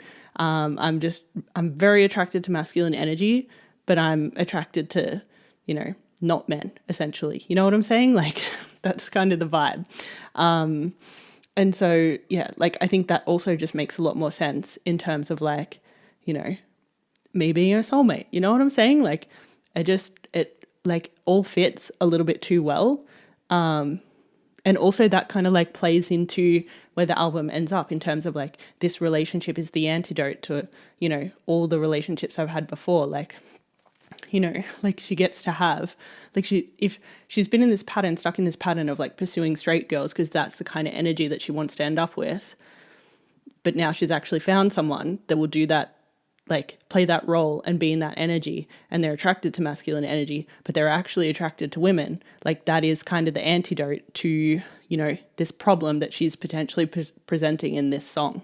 That's really what I'm leaning towards in terms of like what track 5 is going to be about. I'm not exactly sure how she's going to address it in the track. I think there's a very good chance that she might kind of like transport herself back to the time of her first relationship where that girl did end up cheating on her with a man. Like, I think, you know, she might transport herself back to that time and potentially back to a few more times where she's fallen in love with straight girls and like maybe like kind of agonized and been like, you know, maybe upset that these girls kind of left her for men, because, you know, there was some part of her that wanted to kind of be that and do that and fulfill that role. And yeah, like wanted someone that, you know, saw her masculine energy as enough. You know what I'm saying? Like, I kind of feel like that might be the vibe of the song, but, you know, I think there's like a whole bunch of ways that she could go about kind of like presenting this idea of like her having both these energies and her having a strong masculine energy and her having a strong attraction to feminine energy, especially people with feminine energy that play more of a kind of like traditional feminine role in society, or more of like what you might assume a feminine role is in society. Like, there's a bunch of ways you can go about it, but yeah, that's what I'm kind of leaning towards in terms of the way she might go about it. And yeah, that's what I think track 5 is going to be about. But that brings us to track 6, Errors of Us. And honestly, we could spend a whole day on this because there is so much to say about this track and everything that went down when it first dropped, versus, you know, like what I know about the situation now. But like, just to zoom out big picture and just talk about Errors of Us in relation to the whole album for a second, like, obviously, like when it dropped, I didn't see the vision of the whole album. Like, I didn't really know kind of like what the situation was going to be, and kind of like what the plot of the album was going to be. And obviously now that she's released the album In Search of the Antidote and, you know, let us know that there's going to be this kind of plot about, you know, like bringing up pain from her past that's going to be healed through this like new love, this new relationship that is the antidote to all the pain from her past relationships. Like, obviously now I know that Errors of Us was written the way it was written, because she couldn't write the song that she wanted to write, which was, you know, clean, because that would defeat the purpose of the album. But at the time that it dropped, I didn't know what the album was called, so I didn't have any context, because, you know, like obviously even the way that Carrie described the song in, you know, interviews and, you know, in her little clips, like she makes so many references to like washing clean and, you know, like washing herself of, you know, that relationship. And obviously, you know, she was posting clean after the Eras tour, and she was tweeting about clean after the Eras tour, and like has clean on her playlists. But if she had have written a song that was like, I went to the Eras tour and now I'm clean of you, that would have defeated the point of the album. Like, that wouldn't have fit in the plot of the album, because the point of the album is supposed to be that like this new relationship is the antidote to like all her past pain. So she had to like write the song that kind of made it sound a little bit more agonized than kind of what the situation was. And, you know, like as much as it kind of at the time like freaked me out that she like hid all this stuff to do with me in the song, because I didn't exactly know why she'd done it, and I was just like ruminating over so many possibilities in my head. Obviously now I understand why she did that. I get why she was like drawing from my connection with her, like tapping into that energy field when she was writing the song, to kind of like make the song sound a particular way, because, you know, obviously the album has to go on a certain like plot, and so, you know, it wouldn't make sense for the plot for the song to sound any different than what it sounded like. It had to sound the way it sounds.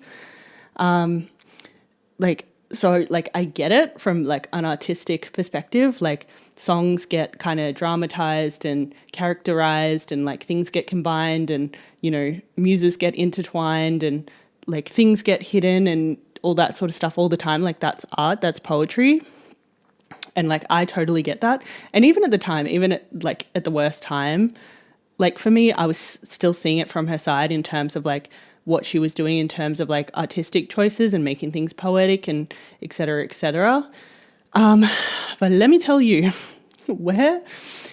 how I received that was hard. You know what I'm saying? Like with absolutely no context, like not knowing the name of the album and not knowing kind of like any details, like absorbing like those choices just like sent me into a panic like spiral, because, you know, there was just so many possibilities in terms of what it could mean. And like, while I think I knew the truth, like in hindsight,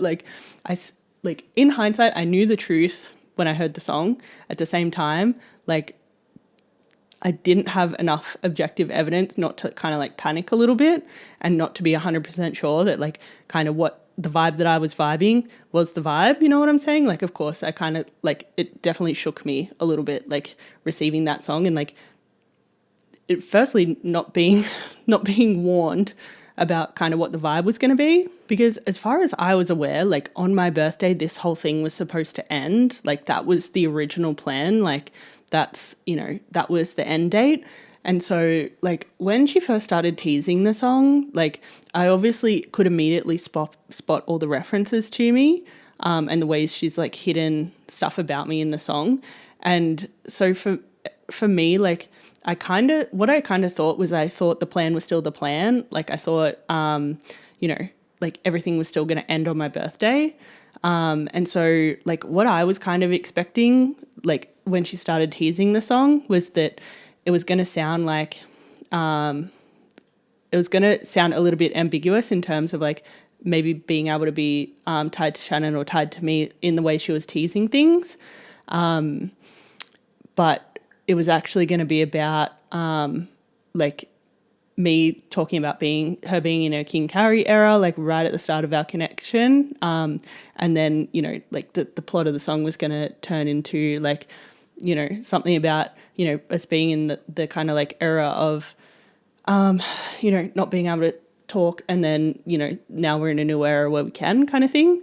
And like the old Carrie was dead and now it's the new Carrie kind of thing. Like that's what I was kind of expecting with the song when she first started teasing it, because she does like to do kind of like whiplash things a lot of the time with marketing. So I really thought she was going to like kind of tease the song in a way where it might have seemed like it was going to be about Shannon and the Eras of Us, the Eras tour, and then, but it actually ended up being about me, which it was like like that was kind of right. Like it was, there was things about Shannon in the song, but there was also things about me in the song.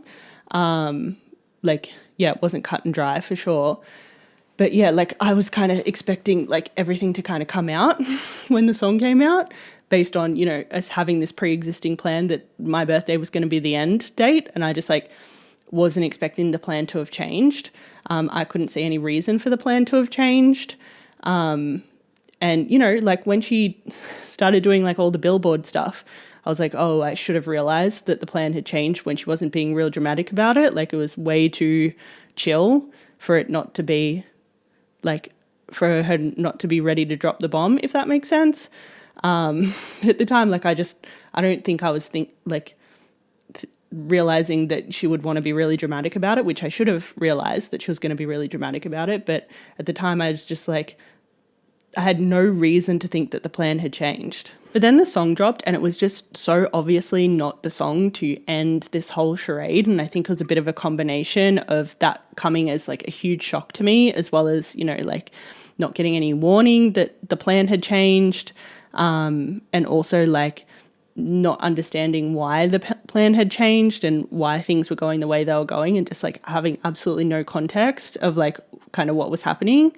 that, you know, like I honestly was like spiraling for a good couple of days initially. I'm not going to lie. Like I went through it, and like my very first reaction was, you know, that, you know, maybe all the things that all the haters have said about her online was true. Like I was just like, I was considering it. I was like considering that I completely misread the vibe, and like maybe she was like, you know, selfish and, you know, doesn't care how people feel and blah, blah, blah, blah. Like I considered all of that.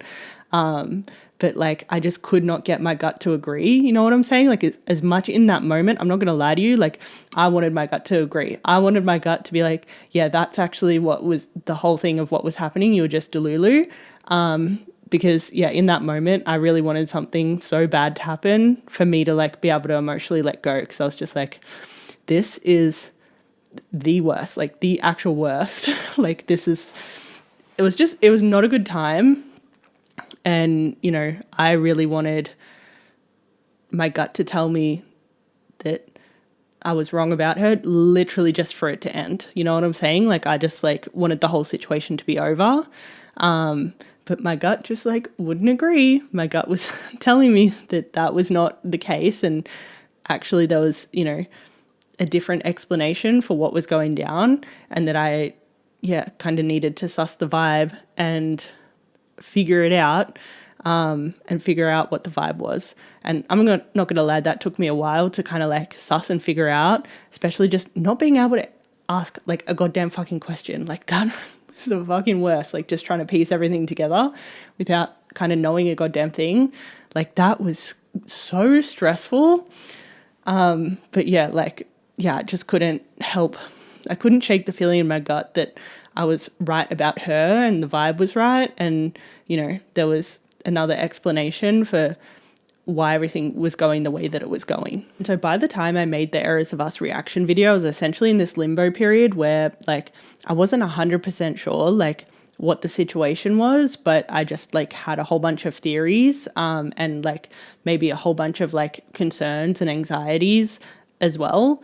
And one of my theories, for example, was, you know, I was like extremely worried that, you know, she hadn't been able to negotiate her way out of the contract with her label, and therefore she was unable to pursue a public relationship with me, and therefore she was going to essentially do what Taylor Swift does, and that is Trojan horse her muses by, you know, hiding muses under plots about other muses. And, you know, I thought potentially that could be the situation, and literally just going off Errors of Us, which was like very much giving that. Like there was so many references to me, both in the song and in the music video, and obviously dropped on my birthday. I was like, it's very much giving Taylor Swift-esque, you know what I'm saying? Like it's very Taylor Swift inspired.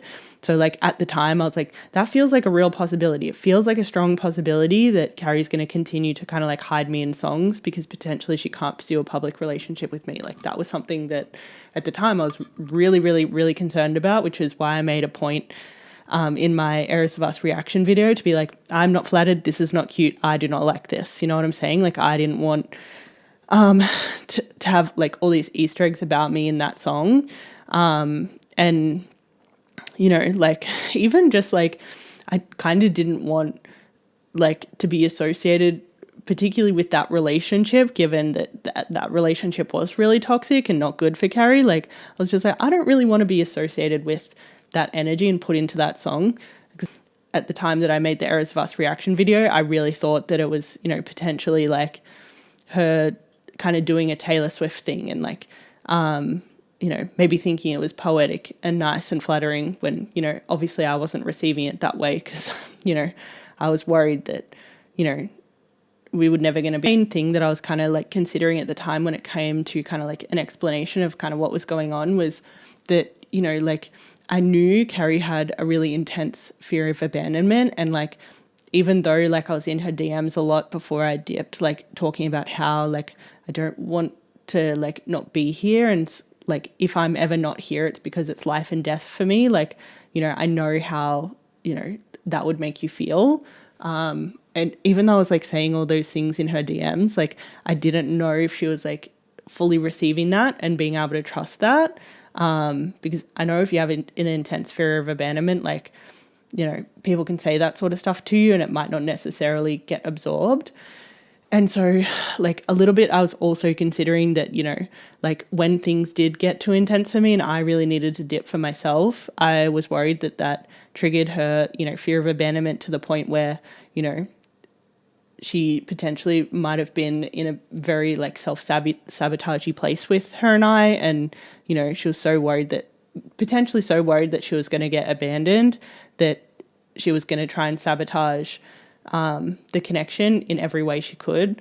And so, yeah, like the other possibility that I was considering was that Errors of Us was, an attempt to sabotage the connection, because, when I tried to take care of myself by removing myself from the situation, that potentially triggered her abandonment issues to the point where, it created this like self-sabotaging situation. And me like considering that as a possibility is obviously why in my Errors of Us reaction video there was a lot of talk about kind of like my anxieties to do with that, like my anxieties that Carrie was trying to hurt me and was trying to like self-sabotage and was trying to sabotage the connection. And at the time, they were like my main two kind of theories about what could be going on. And that was kind of the main two kind of like energies in my reaction video for that reason. Like there were definitely other things that I was considering, but those were the main two kind of like possibilities and the things that I thought were most likely, obviously, because I didn't have a lot of context. Like, if I had have known some things, like I obviously would have considered some other possibilities at the time, but based on what I knew at the time, like they were the two options that felt most likely. That's like mostly where I was coming from when I was recording the Errors of Us reaction. Like obviously I was not in a good place and I didn't know for certain what the situation was, and I didn't have a lot of kind of like context to have like an informed opinion of what the situation was. I was just really like having my absolute best guess of like what the situation was, and then trying to process all of the thoughts and feelings and ruminations and anxieties and like all the stuff that was going on internally, because I didn't know the situation, and like I had some guesses, but even those guesses themselves were creating a lot of anxiety. And like it was really a time, like it was such a time, and like not knowing was the worst. Like not having all of the information and like just having to guess, and like the options available were like did not look like good options. It kind of looked like a lose-lose situation for me. Like it was the worst time. Like I really at the time could not see the woods from the trees, and I really just thought I was like so fucked, to be honest. I was like, I am so fucked. Like this situation could not be like any worse. And like, yeah, that was a dark time. I would say that was the time that I was like in the most dark place and the most shaken when it comes to this connection. Like that was like really so hard. And it was just hard because I just didn't know. If I knew stuff, it would have been so different. It did not need to get that dark. It did not need to get that traumatic.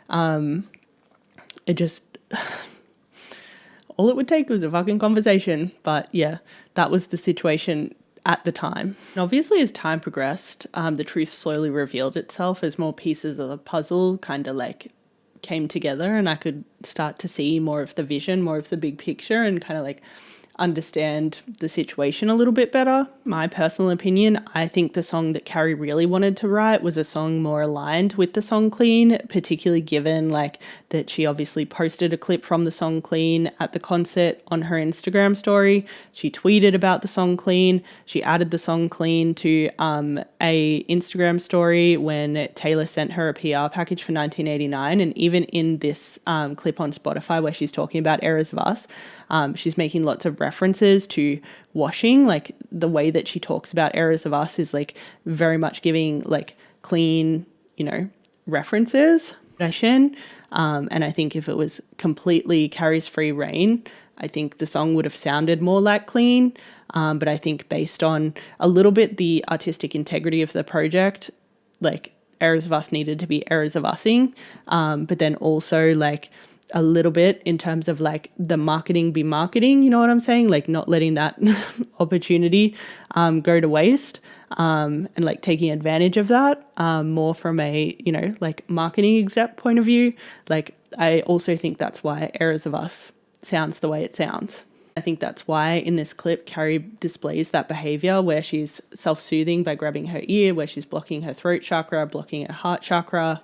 And also why at the very, very, very start of the clip, when she starts talking, she is pointing to her mouth with her index finger that has her jade ring on the finger. So yeah, I don't know if that was conscious or subconscious, but either way, I think, you know, like the song was not necessarily the song that she might have like preferred or envisioned it turning out to be. But, you know, like I think regardless of how the song sounds, like I think, you know, the underlying sentiment is still the same in terms of like the song she wants in her throat chakra and in her heart chakra is a clean song. And so I think to her, it doesn't matter, you know, like what she had to do to make the song sound the way it sounds. To her, it's still a clean song. You know what I'm saying?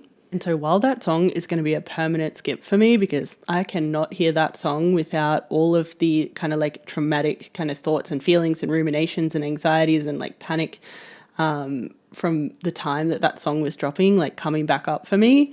At the same time, like I do kind of get like why the song is the way it is and sounds the way it sounds, like particularly based on kind of the plot that the album's going to go on, and it's going to end up in this place of like this new relationship is the antidote to the chaos of the past. Like obviously the song needed to have like lots of like adrenaline and chaos and, you know, feeling things in your guts and like all that sort of stuff in it, for kind of the plot of the album to make sense. At the same time, like I kind of wish that, you know, they maybe hadn't have released the song the way that they did it. Like I think they could have, you know, I get like wanting to make money, but like was, you know, exploiting that marketing opportunity for money like worth how goddamn traumatizing it was for me to like experience that and to like not be prepared and to like, you know, not know anything. Like for me, it's just like, couldn't you have let that money slide? Like, was that money really that important to you that you like literally did not care what that cost me emotionally, mentally? Like that was a dark time. Like, like even if the song needed to be on the album, for the plot of the album, like, I don't know. I'm just like, I don't necessarily agree with it being a single and with them, you know, exploiting that situation for like a marketing opportunity. For me, I just don't think it's worth it. But I will say I'm open to the possibility of changing my mind if the whole marketing approach with Errors of Us and, you know, the project in general was, you know, maybe not just about, you know, desperate cash grabs for the sake of like vanity metrics. Like I have considered obviously the possibility that, you know, In Search of the Antidote might have to hit certain monetary targets in order for Carrie to be free of her contract. You know what I'm saying? Because these contracts are worth hundreds of thousands, if not millions of dollars, and it involves a lot of like labels putting up money and artists completing projects and then the labels getting kind of recouped through, you know, sales and profits and yada yada. So, you know, like I don't know what the financial situation is behind closed doors, and I don't know if like maybe all this stuff was like necessary to like hit certain targets to make sure that, you know, Carrie could walk away. And, you know, like hopefully with all the rights to her music is also what I'm, you know, fingers crossed hoping for. Like I'm, you know, I hope that's what the situation is. You know, like I don't know what the deal is, you know what I'm saying? Like, and that's the thing, like, I think that's been the hardest thing is just like not knowing all the information and like, you know, like I am in a position where I just kind of have to trust Carrie, you know what I'm saying? That, you know, she knows what she's doing and she has to potentially do things a certain way to like, you know, sometimes the end justifies the means, you know what I'm saying? And like, I fucking hate to admit that because I'm just such a like, you know, like the way you do things is so important kind of person. But yeah, like, you know, I'm open to, you know, like while at the moment my personal feelings haven't changed and it just doesn't feel like everything that happened was the move. At the same time, I'm like very aware that I don't have all the information.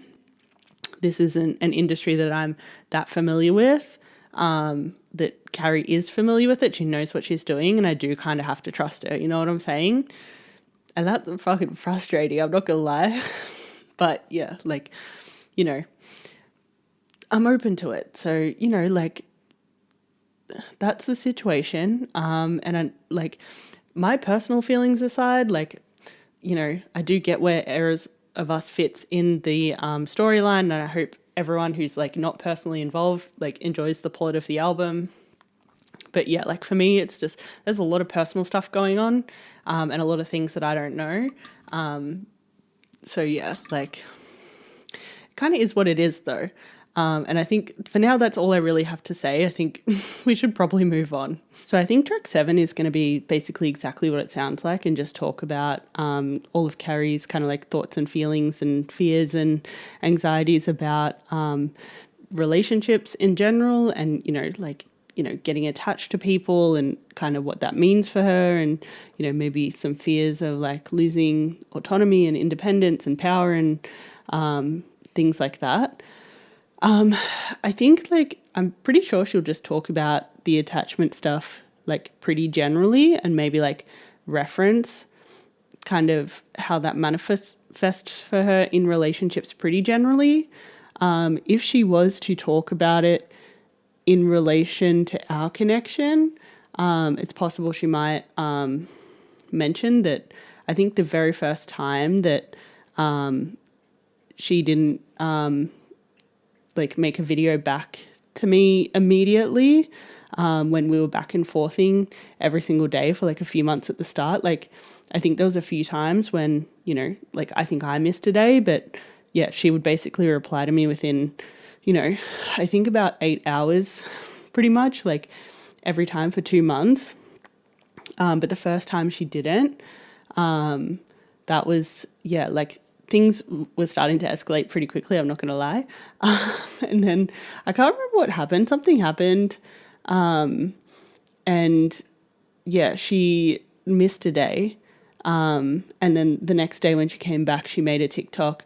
It was when people were doing that like kind of dancey thing where they'd be like, put the camera on and be like, this person is this, and then they'd shift the camera and be like, that person's that. And yeah, she made a TikTok about, yeah, essentially having attachment issues and being like, you know, like wanting intimacy, but also kind of being afraid of it. And so, yeah, like that was kind of the first time it kind of came up in our connection. I'm not sure if she would mention that. Because like nothing really came of that. We just like continued to back and forth after that. It was like not really an issue. It was just the first time she like missed a day.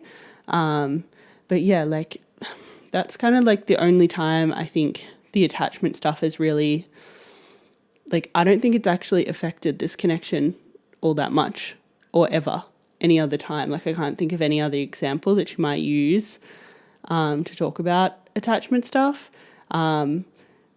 Yeah, I haven't honestly felt like that she's been avoidant necessarily. I've felt probably more the anxious avoidant like at times, but like not really at the same time, you know what I'm saying? Like it's only really that one time where kind of I felt like she was like a little bit not available for like a hot minute, but like basically any other time, like whenever I've kind of reached out in any way, she's always responded really quickly. So yeah, like I've never really felt that there's been kind of like any kind of avoidant vibes with me necessarily. So yeah, I don't know if she'll necessarily talk about me when it comes to the attachment stuff, because I honestly haven't felt that from her. Like I feel like she's been pretty available. Obviously there's restrictions on the situation where we can't like back and forth properly. But you know, like I'll message her and say things, and normally she'll reply like in a couple of hours. Like if something needs to be acknowledged, she'll usually acknowledge it like pretty quickly. Like I think the only real times where that's not the case is like when she's got a lot of stuff going on, like when she's traveling or playing shows or something like that. And like even then, like usually she'll reply like still in less than a day. You know what I'm saying? Like, you know, usually within, you know, 8 to 10 hours, like max 12, she'll like usually make some sort of like acknowledgement or response, particularly if I've asked for one. She'll like reply in the ways that she can. Obviously she's restricted with the ways that she can reply, but yeah, I've found her to be like, considering all the restrictions, like very available. Like I would probably argue she's been maybe a little bit more available than I have at times. Even though I can actually talk. Sometimes I just kind of like disappear for a while, but I've never really felt that from her. Like I've never felt like she was gone. Like if I've ever said something, particularly if I've said something that warrants a response, she's always responded, you know, in the ways that we kind of like have creatively figured out a way to kind of like back and forth with each other. I felt like she's been pretty available really with me, considering the restrictions. Like obviously it's not an ideal situation and I would like for her to actually be able to talk. Like her not being able to use her words has been really, really hard. But it's been hard for like not a, for a different reason. You know what I'm saying? Like it has nothing to do with like me necessarily feeling kind of like avoidant vibes from her, and just like mostly like us not being able to like repair when we get in kind of like little disagreements and like, you know, shit comes up and like we're feeling triggered or like whatever it is. Like that's been really, really, really hard. And I've had a hard time with her not being able to use her words in that moment, but it hasn't ever felt tied to kind of like, kind of me feeling like she's avoiding things necessarily. It's always been, you know, just it's hard that she like is so restricted and not able to talk, even though she very clearly wants to, because she's figured out this whole kind of like code way of like responding to me. Like we've kind of like figured out our own language to back and forth with each other, because we are so kind of desperate to connect and talk to each other and stay connected. Even though, you know, like the restrictions are what they are, and, you know, there's entities outside of us that would like us to, you know, not be able to talk, because obviously that's going to make this whole thing way more dramatic when we do see each other. It's going to create more of an emotional experience, which is more likely to go more viral. You know what I'm saying? Like, so yeah, it's like there's so much stuff that's hard with her not being able to talk, but it's never felt like it's come from kind of like an avoidant place necessarily. So yeah, I just don't know if the attachment stuff is gonna be all that relevant when it comes to kind of the storyline of our connection, which makes me think she might talk more about other storylines and storylines from her past potentially. Yeah, like I haven't really felt that vibe with her, so it's just hard to say. Yeah, there's nothing really that I can think of that she would say in regards to like this connection. So I have a feeling it's just going to be about attachment stuff in general. Like I know it's been kind of a thing for her like in the past. And yeah, like she spoke about it on her Call Her Daddy interview. So, you know, potentially she'll unpack like what she was talking about in that interview more with this song. My only concern with this song is that I just hope that it does not exist for nefarious reasons. Like I just hope that this is an honest to God song about Carrie processing her thoughts and feelings to do with, you know, like attachment and relationships. I hope that there are no ulterior motives for this song existing, because obviously if you watch my second video in this series, I was talking about how, you know, obviously the powers that be, the multi-million-dollar company with a, you know, marketing at all costs, virality at all costs, money at all costs, like do any extreme measures necessary to make sure that an album performs well and the pockets of the powers that be get lined, you know, like would potentially have a cover story to explain why the situation was the way it was, other than, you know, the truth, which is just money. And that at the time, like, I strongly suspected that the cover story was going to be that Carrie was too shy to reach out to me. I hope that that cover story hasn't been replaced with a new cover story about potentially Carrie having avoidant attachment style, and that's why she hadn't reached out to me. First of all, because that would be so silly, given that I have a degree in psychology and I can very easily explain that that's not how avoidant attachment styles work. And second of all, because you cannot be so stupid to think that people would believe that the reason why, Carrie hadn't said or done anything before was because of avoidant attachment style, but somehow that attachment style was magically fixed the second she had an album to promote. Like, I think that would just be the stupidest possible thing that you could do. And, it's so stupid to the point where I'm like, I almost didn't say that this was my concern, because I was like, it is like, actually moronic to try and replace the original cover story with a cover story about, Carrie potentially having a avoidant attachment. But then at the same time, I was like, they have done some really moronic stuff. You know what I'm saying? Like, some really bad calls have been made, and there's been some consequences of those calls that could have very easily been avoided. And, had that not been the case, I might not have said anything, because I would have just been like, that's literally too silly for that to ever be a thing. But, some other silly decisions have been made. So, who knows? Maybe they will make a call that silly. Because that's the last kind of big question mark I have about this situation. Like, I obviously know that I'm going to keep telling the truth, but I just don't know if I'm going to be alone in that. Like, I don't know if, a multi-million-dollar company is going to be accountable to the culture that they, have created, and, the kind of role that they play in the music industry or not. I don't know, I hope there's no facade. I think people are really fucking over the facade. Like, I think a lot of people would just rather you be, real about, kind of the game you're playing, you know what I'm saying? Rather than continue to lie and, especially with silly lies too, like things that, just literally wouldn't make sense. And you would expect, you can't give people, crappy explanations and expect them to buy into it. You know what I'm saying? So yeah, I think people are over the facade, over all the lies, over all the fakeness, over all, the strategies to make money. Like, people really just want some realness. And so, yeah, that's the last kind of question mark I have. I'm like, are we going into this with some realness, or are we not? And if there was no song on the album titled something like this, I would probably be kind of going into this a little bit more confident that, we're going to, finally have some realness, which, I think the people are wanting. Like, I've definitely been wanting some realness.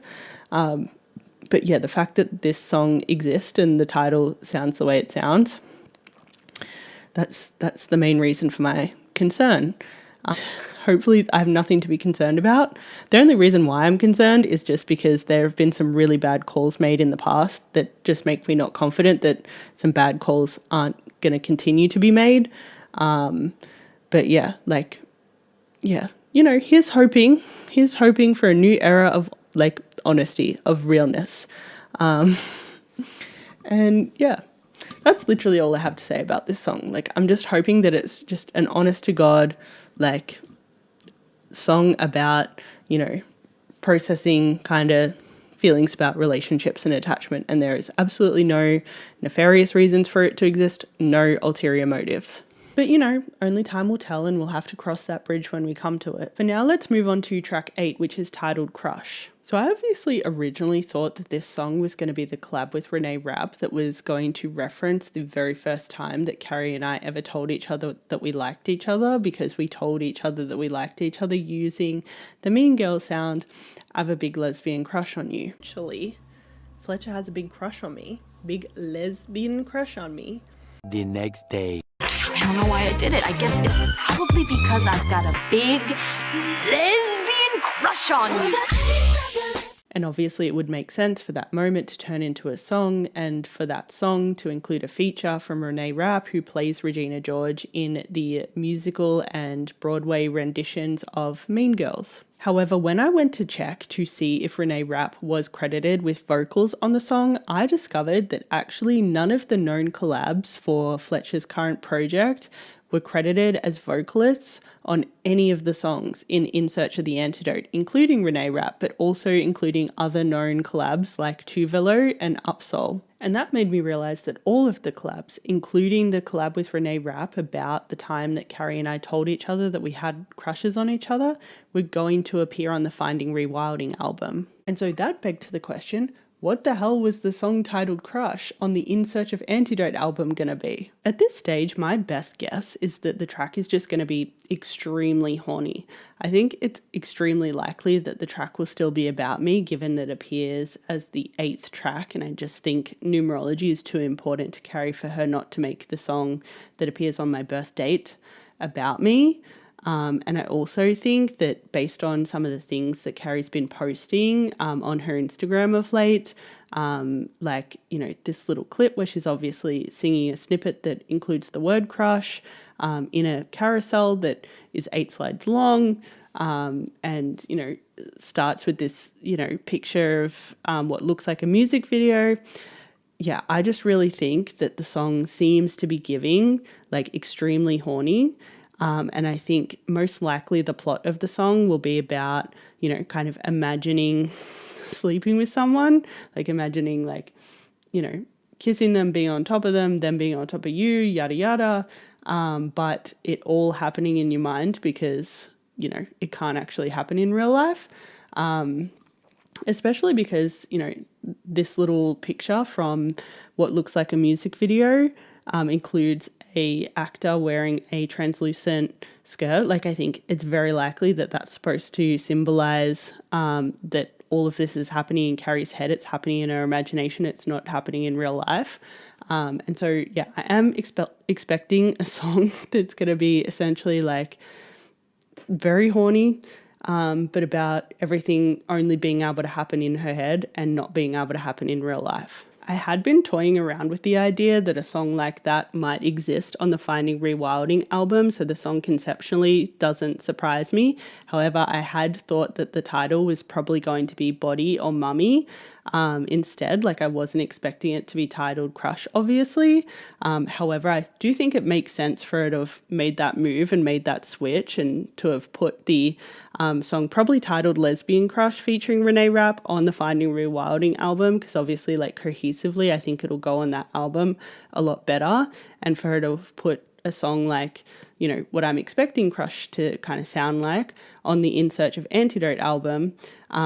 So first of all, so that she could have released the Crush inspired Valentine's Day drop, the underwear, without giving away the song title from the Finding Rewilding album, the Renee collab, as well as, you know, like obviously kind of teasing that I have been right this whole time about a song titled Crush, which I've been predicting since the start of January 2023.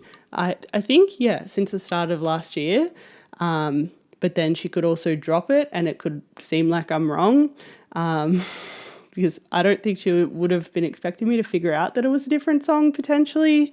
I think she might have been expecting me to like really think that the song was going to be what I thought it was going to be, and to like maybe have a few days of like ambiguity in between the time when, you know, she drops Crush, which I am kind of expecting her to drop it soon before the album comes out, and when the full album comes out, which I think will be coupled with the Finding Rewilding album, and people will see that there's obviously 2 versions of the song, and the other version is exactly the version that I've been predicting since the start. Because let's be real, Carrie loves creating some emotional whiplash, because like honestly I think that just works on her. Like I think the massive tugs backwards and forwards and kind of the intense emotion and the like kind of like being pulled one way and then the other and then the shock and then the drama and then, you know, like, you know, having intense emotional reactions.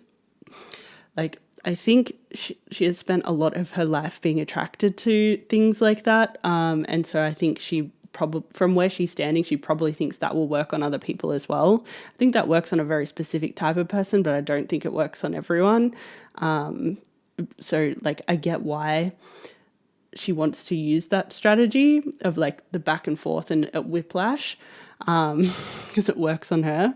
But yeah, you know, like, it's just a very classic Carrie move. Like, sometimes, like, I kind of can't believe that people believe anything that she says initially, because it's always the opposite of whatever she's teasing. She always teases one way and then yanks you back in the opposite direction. Like, that's literally her entire marketing strategy most of the time. It's like, a lot of her songs too is just like literally yanking you backwards and forwards and like whiplash, and just like a really nice line and then a really fucking, you know, intense line, and like the complete opposite. You know what I'm saying? Like, I think by this point people should see the whiplash coming.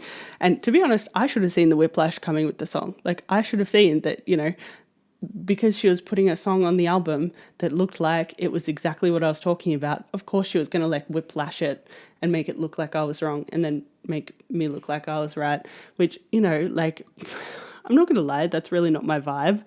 The whiplash really isn't for me. It does not work on me, which is why this whole time I've been like, you know, trying to bolt, because it does not feel good and safe to me. And I think that's also why, you know, it might have taken Carrie a while to figure out that that's why I was bolting, because, you know, lack of safety doesn't make her run, I think, necessarily. I think if anything, she runs towards it sometimes.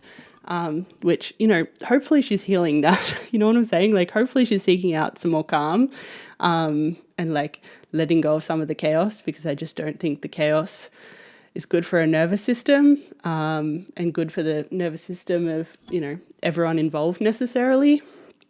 But anyway, this is getting on a tangent now. Yeah, essentially, I kind of think the point of the song Crush was to kind of create that whiplash of like, you know, kind of alluding that I might be right, and then kind of yanking it away when she releases a song that kind of sounds a little bit different to how I said it was going to sound. And then, you know, obviously creating whiplash again when the Finding Rewilding album drops and the song that I was talking about the whole time is actually on that album. You know what I'm saying? Like, that's kind of, you know, that's what I think she would do. Like, that just feels like a very classic Carrie move. It's just, it feels very on brand. And so that's really what I think is going to happen with the song Crush, just like based on what I can see. Like, that would be my best guess of like what's to come with that track. And I just really think that it's going to be the next track to drop. And I think it's probably going to drop on Carrie's birthday, which is, you know, only a couple of hours away here, because I'm currently recording this part of the video on the 18th of March. But I will say, if I am right, if this song's going to be like really horny and be about, you know, like imagining sleeping together, I am very curious about whether this song is going to kind of be purely from Carrie's imagination and like her sharing like the things that she's been imagining, or potentially drawing from some of the things that I've said to her about what I've been imagining, because I'm not gonna lie, I've said a lot. I've been in her DMs, I've sent her a little bit of erotica here and there, and then just also said some things, and I'd just be very curious to watch the music video and find out if she's like maybe brought some of the stuff that I've said to life, and or like, you know, kind of more gone in a direction of like what she's been imagining. And honestly, it could be, you know, a little bit of both, and I could see it going in either direction, but yeah, I'm just very curious to find out, you know, either way, like all the horny stuff that she's been thinking, because, you know, I'm sure it's a lot. I'm going to be real with you, I've also been thinking a lot of horny things too, because it's literally been 500 days of this. Like, of course, we're both, you know, full of thoughts, you know? Yeah, that's everything that I have to say about the song Crush at this stage. I'm not going to lie, when it comes to the song Pretending, track 9, I am a little bit confused, because when I initially got the track list, I really assumed that tracks 4, 8, 9 and 11 would be about me and every other track wouldn't be, mostly because, you know, I know numerology is really important to Carrie, and obviously I thought she would want to make track 8 about me, given that I'm born on the 8th. I thought she would want to make track 4 about me because 8 plus 4 equals 12, which is my birth month. And then I also thought that she'd want to make track 11 about me, given that it's the final track on the album and also my birth date, the 8th of December. 8 plus 1 plus 2 equals 11. So I just assumed that, those tracks would be about me. And then I also thought track 9 would be about me because obviously I've explained the kind of numerology of our types of relationships that are 3s, 6s and 9s, or karmic shadow mates and soulmates. And I obviously think that I'm her 9 soulmate, which is kind of your like healing relationship, your endgame relationship. So I really thought she would want to put a song about me on track 9 as well. But based on what she's leaked about track 9 so far, I'm just like, I'm not 100% sure that that's going to be the case because, obviously there's a line in the snippet that she leaked about being someone's ending, which, does make sense in regards to what I was talking about with the number 9 representing your relationship that's like your forever thing, like your like marriage person, like your soulmate, like that would make sense to be me if she was talking about someone being her like end game, but like kind of the way she kind of like starts off the song about like being very casual of like what if I kiss you, and like laughing it off and all that sort of stuff. Like I don't really remember anything happening in our connection where I felt like I was ever kind of being goofy like that and like, kind of joking about hooking up. Like I feel like I've been very serious from the start, you know what I'm saying? Like I'm a Capricorn Venus girly. Like even in my very first YouTube video on this channel, I was like, you're either gonna like if you want to like fuck with me, it's got to be some commitment, babe. Like if you want to like, have the pussy that's thrown at you, like go ahead, but you're fucking with me, like it's gonna be serious from the get-go, you know what I'm saying? Like I just feel like I've been very serious about her from day dot, you know what I'm saying? Like so that kind of like opening part of the song like confused me a little bit, and I didn't know if it was just some creative liberties taken for like the plot, or like if, maybe she was perceiving some of the things that I was saying early on as kind of like being more lighthearted and more joking than what they were, or if the song was potentially about someone else. But then I got kind of confused because I was like, I don't know if she'd put something about the ending in the song. If the song was about someone else, I was just like, yeah. So after I've heard the clip, the first clip, I was just, a little bit confused. I was like, it's reasonable that maybe she thought I was being more lighthearted at the start, and like maybe it's reasonable that it's just like a bit of an artistic liberty taken. But yeah, it's just, I'm like not 100% convinced that the song's about me, but at the same time I'm like, I just feel like the numerology stuff just is too important for her for it to not be, you know what I'm saying? Because like I'm pretty sure, like I'm 99% sure track 3 will be about Olivia, which I think was like more of a karmic thing.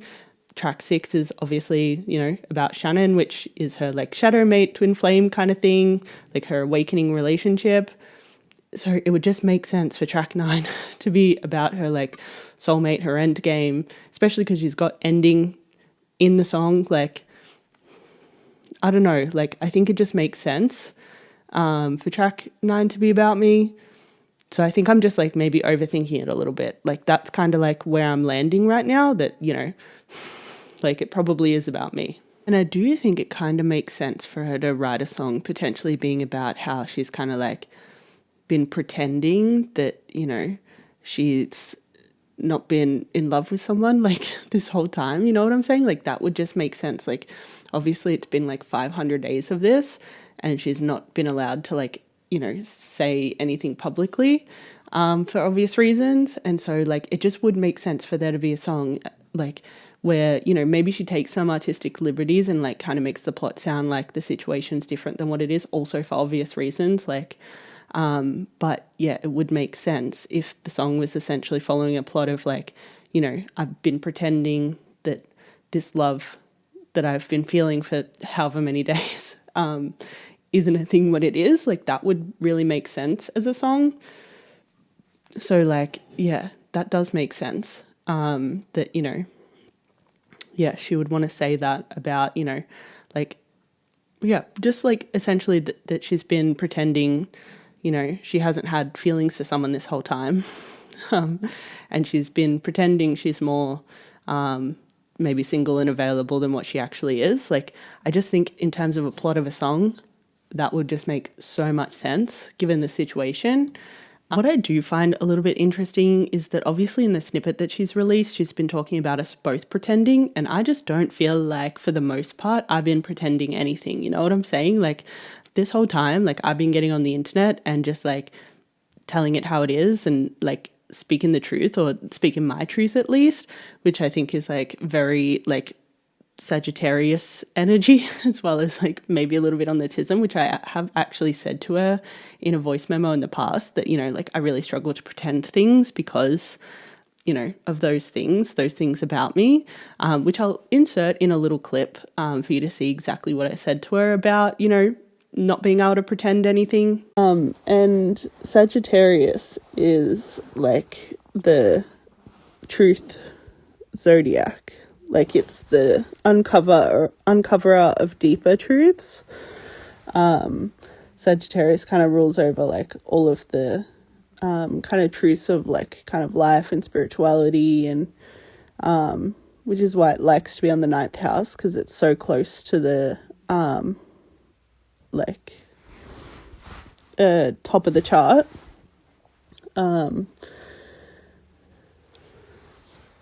Yeah, so I always get in trouble for like like just telling my truth and like not shutting up about it. Like I can't pretend fucking anything. I just have to say how it is, like, and I think that's also on the tism. Like lying's not my vibe. So yeah, I do find the line about us pretending to be a little bit weird. And like the only thing I can really think of to kind of like, you know, explain where she might have thought that I was like pretending is potentially like when I was, you know, trying to dip, that, you know, like potentially she could be taking some creative liberties and just being like, you know, making out like me trying to dip was like me pretending that, or lying to myself essentially, that we're not going to end up together. And the thing is, like, those two things, as far as I'm concerned, aren't mutually exclusive. Like when I was dipping, it was like way more about my healing and just like me trying to take care of myself. It had nothing to do with whether or not I thought Carrie was my ending or not. I was just in a position where I was like, I'm getting so hurt, and, you know, it's getting to the point where like, you know, there's like dark sides of me coming out that I don't want to come out, and I don't want the dark sides of me to start to sabotage this connection and start to hurt Carrie back because I'm getting so hurt. So like me dipping wasn't about whether or not I thought Carrie was my ending. It was completely about me trying to protect myself and also trying to protect the connection and make sure that, you know, like from a hurt place, I wasn't hurting her. And, you know, like obviously it was, you know, just too hard for me to dip, which, you know, it was hard for me to come back to, because I was like, as much as I don't want to be apart from you, I also don't want, you know, my shadows to hurt you, and I don't want you to get hurt based on me being hurt. So like it was equally as hard coming back as it was kind of dipping in the first place. But it never had anything to do with whether or not I thought she was my ending or not. To be honest, like when I was dipping, like really what I thought was going to happen was that I was going to dip, and that, you know, I was going to like try and heal and just like get back to, you know, kind of where I was when we first connected. Like I think we really connected when I was in a pretty like, you know, love and above kind of like vibe. Like I was in a really good place and I felt really like healed and like, you know, like good. And so like when I was dipping, I was like, that's what I want to get back to. Like I want to get back to this kind of like vibey vibe, so that, you know, like it's essentially I can protect both myself and Carrie from my own shadows, and my own kind of like stuff that's like kind of coming up and like, you know, make it hard to like show up the way that I want to show up in this connection. But, you know, like I was obviously hoping that after I went away and like went back into a healing era, that, you know, somewhere down the line we'd end up together. And it was like fully my intention when I was dipping, that I was like, I just don't think I'll be with anyone else. Either like I'll spend the rest of my life, you know, single and just won't ever be in love again, or like at some point when I've like kind of like healed from all the pain that I've endured from this like whole kind of like marketing strategy situation, then we'll find our way back to each other. You know, maybe in a few years after, you know, like all the things that are hurting in my heart right now have like kind of healed. Which, you know, like I think like there's a little bit of like emotional, like I think that's like a whole thing, you know what I'm saying? Like I think that's maybe, it was like maybe a little bit emotionally unavailable for me to like think that, for me to like want to protect Carrie from my own shadows. Like I think, you know, that actually requires a lot of emotional vulnerability, I've learned, to like let people see you and like all your stuff and like all your darkness, and like, you know, for the truth of your own shadows, to like, for there to be space for that in a connection. Like that's extremely emotionally vulnerable, and just like, yeah, like I think maybe like part of me dipping was like trying to avoid that a little bit, because, you know, in my life experience, anytime that I've like gotten kind of like any shadowy energy from myself, like anytime that's coming up in a connection, it's like really like not done well for the connection. And I think, you know, in hindsight, I'm like, obviously those were just not the connections for me if my shadow was coming up and it was damaging the connection.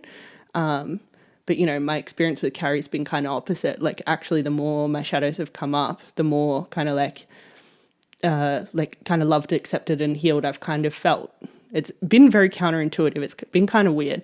Do you see like how, you know, me kind of dipping from like where she was standing, like she might have interpreted it as me not seeing her as my ending and me possibly being open to someone else being my ending, but that was just never the case. I was like, you know, like I think you'll be the last person I ever love, and, you know, whether, you know, we get to be with each other in this lifetime or we'll wait for the next one, that's like, you know,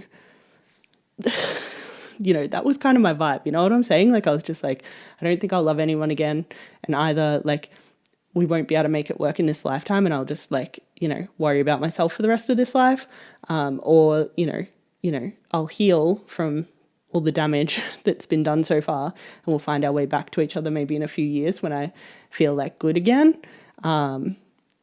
Which, yeah, you know, like kind of a slay that like I didn't have to like be that kind of love and light version of myself to feel loved in the connection, you know what I'm saying? Like that's kind of weird for me. Like I definitely had it in my head that I had to be this like kind of like perfect like love and light version of myself, and that would never be space for like all of my shadows, and that I had to protect people from my shadows by like removing myself from situations that were like making those shadows come up.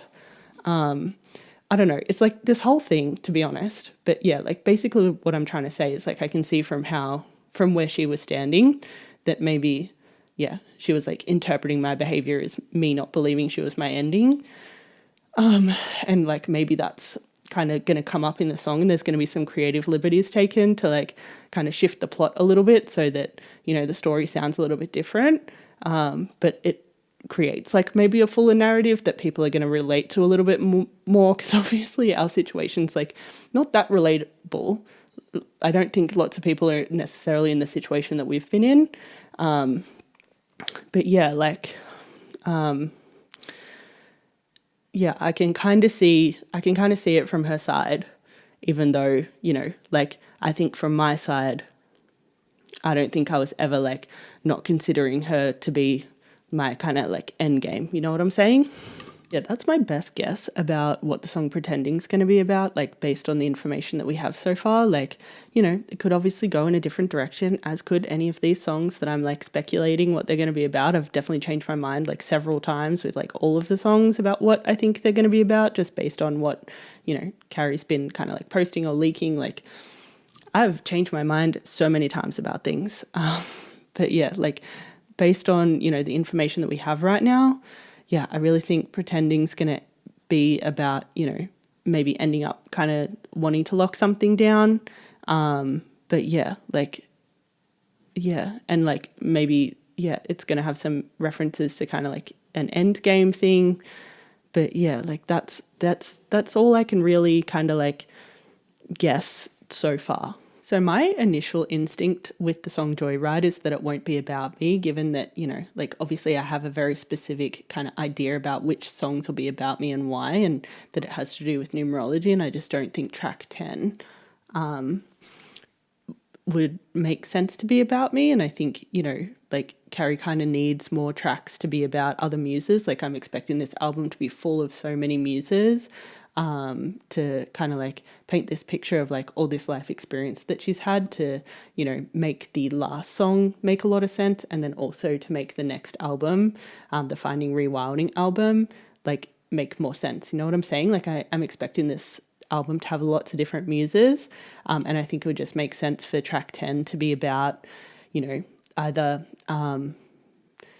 potentially about her most recent ex, or just about how she's felt in relationships in general, about all of her kind of Joyride relationships, like the relationships that were there for kind of like maybe experience and to teach her about herself and like to wake her up and to, you know, teach her what's like compatible with her and what's not compatible with her, and, you know, the kind of love that she deserves and things like that. That's kind of like what I'm leaning towards in terms of what I think Joyride will be about. And I do think that there's a good chance that, given that in the song Becky's So Hot, there's obviously this whole kind of like plot about, you know, someone new sitting shotgun, that, you know, Joyride might be about her most recent ex. Like I think that would make sense if, you know, it was kind of a bit of a follow-up to Becky's So Hot. Because, yeah, I just think that reference coming full circle would make a lot of sense. Like, I think if, you know, Joyride's kind of like bringing that Becky's So Hot, someone new riding shotgun storyline full circle, like that would just make a lot of sense. So I can really see that being a possibility. And I think the line from the promo material that's, you know, related to this song is the one about being like thinking people are out of her league and she's out of her mind, which, you know, like, it just makes me think that this song is going to be just so hard for me to hear because, you know, like something that like deeply hurts my heart is just like how little I think Carrie thinks she deserves. Like she deserves all the love in the world. Like she has the biggest heart. She has so much love to give. And it just pains me to see her like acting like she doesn't believe that she deserves just as much love in return. You know, I can see a lot of examples from her past where she's accepted a lot less than what she deserves. And, you know, like obviously with this line about thinking people are out of her league and she's out of her mind, like that just like hurts my heart so much to think that, you know, she's potentially accepted a lot less than what she deserves because, you know, she doesn't think that she deserves it. Like she thinks that she's, you know, crazy or whatever. And like, I just don't think that she is. Like, I just think, you know, like, I think she's a deeply, deeply, deeply complex kind of person. And it takes a lot of like, you know, kind of letting go of your own kind of like stories and projections and like your own kind of shit to kind of like really see her. And, you know, like people who have been unable to do that work with her in the past that have like, you know, like held on to some sort of like story or projection or belief about her and haven't been willing to like kind of expand their understanding of just the world in general and expand their empathy, expand their emotional intelligence to try and, you know, extend empathy and understanding to her. Like I can see how like being in relationship with those people or just like encountering those people in life in general, which you're going to encounter in life in general, like has, yeah, maybe like reinforced this kind of like idea of, you know, her not being like worthy or something. Like, yeah, I think I can see how there's been experiences in her past that kind of reinforced the belief and kind of like maybe kept her stuck in it. And yeah, so I just think this track is going to be so hard for me to like listen to and to listen to all that pain and to listen to all that struggle and all the times that she's thought she's, you know, crazy or whatever. Like, because yeah, I just do not see that. Like, yeah, like it like tears me apart to think of her thinking of herself that way. Like, yeah, she's like just like so wonderful and just like deserves so much love, and deserves so much compassion and deserves so much empathy and deserves people to like, you know, really unpack their own stuff, like to love her so much that they're willing to let all of their kind of like stories and projections and whatever kind of like dissolve so that they can love her better. Like she deserves that. Like she deserves that in life. And it just pains me to think that maybe, you know, I'm not saying that she's never had anything to do with that, but, you know, like obviously there's been lots of experiences that she's had that have not been like that. And I think unfortunately it's kind of like part of the human condition that when you do have experiences like that, a lot of the time it's so hard to not take that personally. Like I think a lot of those experiences at the end of the day, like it's actually about, you know, you not necessarily being compatible with that other person, like them, you know, kind of not having the like lived experience and not having kind of the soul alignment with you to like to like be compatible to see you that way. Like I think, you know, and that's kind of what makes, you know, finding someone that you are really compatible with really, really special, because, you know, there's so many people in the world that you are just not compatible with and will just, you know, like through no fault of their own, will just like reinforce kind of like, you know, a lot of your patterns and wounds. And like, unfortunately, like it's also part of the human condition that we're attracted to those kinds of people that reinforce our patterns and wounds, particularly before we kind of like awaken to them and see them and understand them. We tend to kind of like replay them on a loop, and which, you know, can be a bit of a self-fulfilling prophecy and kind of like keep you stuck. Unfortunately, like that's the other side of the human condition. Like, yeah, I think it's like one of those things that like, you know, it's actually like you can't take it personally because it's not personal. It's just, it's about compatibility. However, like I think sometimes those people where there's a lot of that kind of like reflecting childhood wounds and stuff, like unfortunately that creates an intense chemistry as well. And sometimes like, you know, you can mistake that chemistry for compatibility, which, you know, those two things are two separate things. And I think that's why like a lot of our soulmates, like they reflect back to us enough of our childhood wounds where like the love feels kind of like comforting and familiar, like it's close enough to what we think love is. However, they're different enough from, you know, our childhood kind of like patterns in some way, or in several ways, that they actually also offer us this, you know, like path to like love and healing. Like I think that's essentially what dictates a soulmate, and that's what dictates kind of like compatibility. Like you're compatible with someone who, yeah, reflects enough of those wounds that it feels a little bit familiar and feels like love, but there's something about them that kind of like offers you a path out of your own suffering, that when you focus on them and like kind of let all of the walls that you've built to experience real love kind of dissolve, yeah, like they kind of like offer you this path to doing that work. Yeah, like I do think a soulmate will be like compatible with your healing. Like I think that's the real indicator that they're your soulmate, is that they're compatible with your healing. And yeah, there's more to it than chemistry. Like, yeah, I think chemistry can be a very kind of like sticky business. And that's definitely not the thing that I think you need to look for in life. Like a bit of chemistry is nice, a bit of like, you know, that kind of like mirroring of stuff from your past is nice, but, you know, it can't just be that. It can't just be like an intense mirror with, you know, no possibility, no path towards kind of like your own love and healing. Because, yeah, I think that just keeps you stuck in a loop. But anyway, we're getting on a tangent. Essentially, my point is that, you know, I think this song will potentially be about like experiencing that sort of like chemistry, that kind of like addictiveness, and that kind of like, you know, like, yeah, like there's kind of like an intense experience there that's, you know, not necessarily, you know, compatible with, you know, your own healing.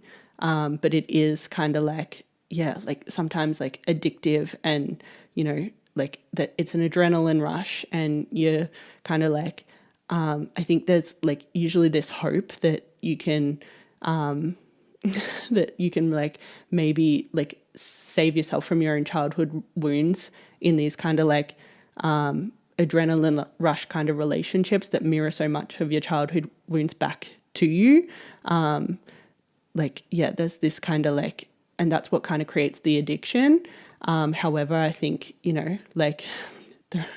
that is usually not the case. Like, I think you would have to be too evolved in yourself to be able to do that with those kinds of relationships. Like, you actually would have to ask too much of yourself and ask way too much of the other person as well, because probably you're going to be mirroring back exactly what they're mirroring to you.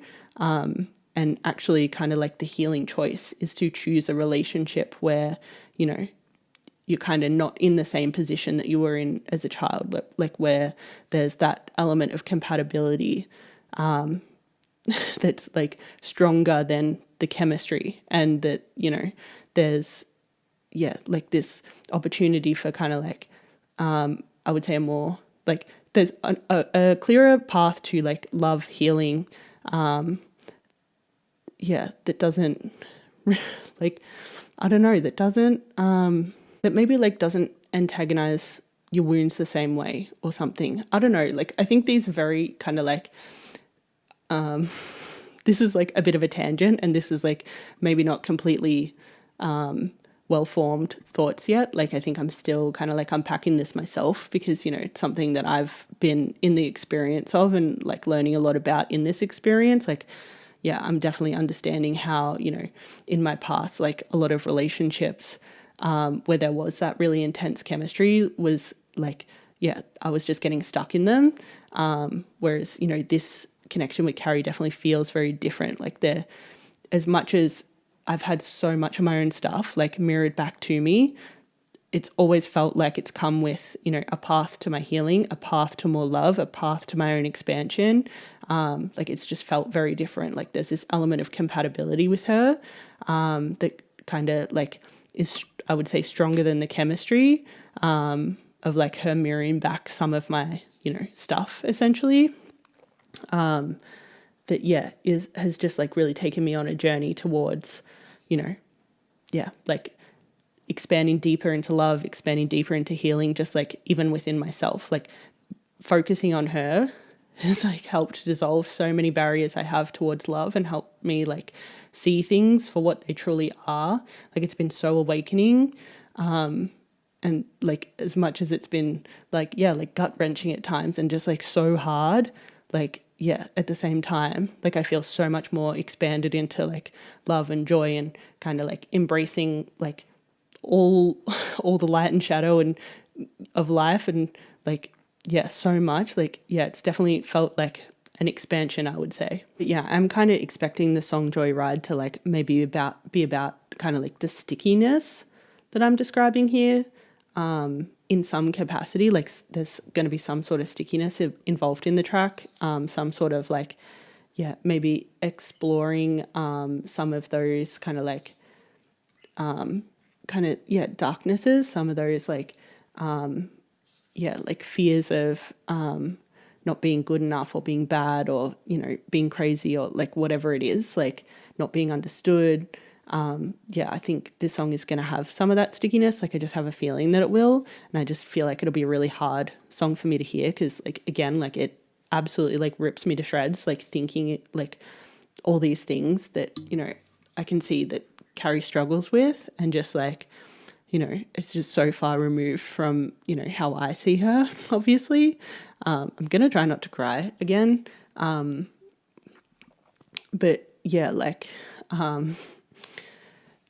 I think this song would be really hard for me to hear, just based on what I'm expecting the song to be. I think it might be a song that's going to kind of set up that kind of like last song to be about like, kind of like the antidote, the healing, the, moving forward with, a more kind of like expanded self, feeling more aligned with love. I just have a feeling this track will kind of like be setting up that track to kind of hit the way that I think she wants the album to hit in terms of like finding love and finding healing. I think that's what makes the most sense for this track. Like I think it would make sense to kind of like bring that Becky's So Hot era kind of like full circle, because I think that past relationship like just mirrored back to her just so much of her stuff, for her to kind of like see and sift through and kind of like kind of learn about herself.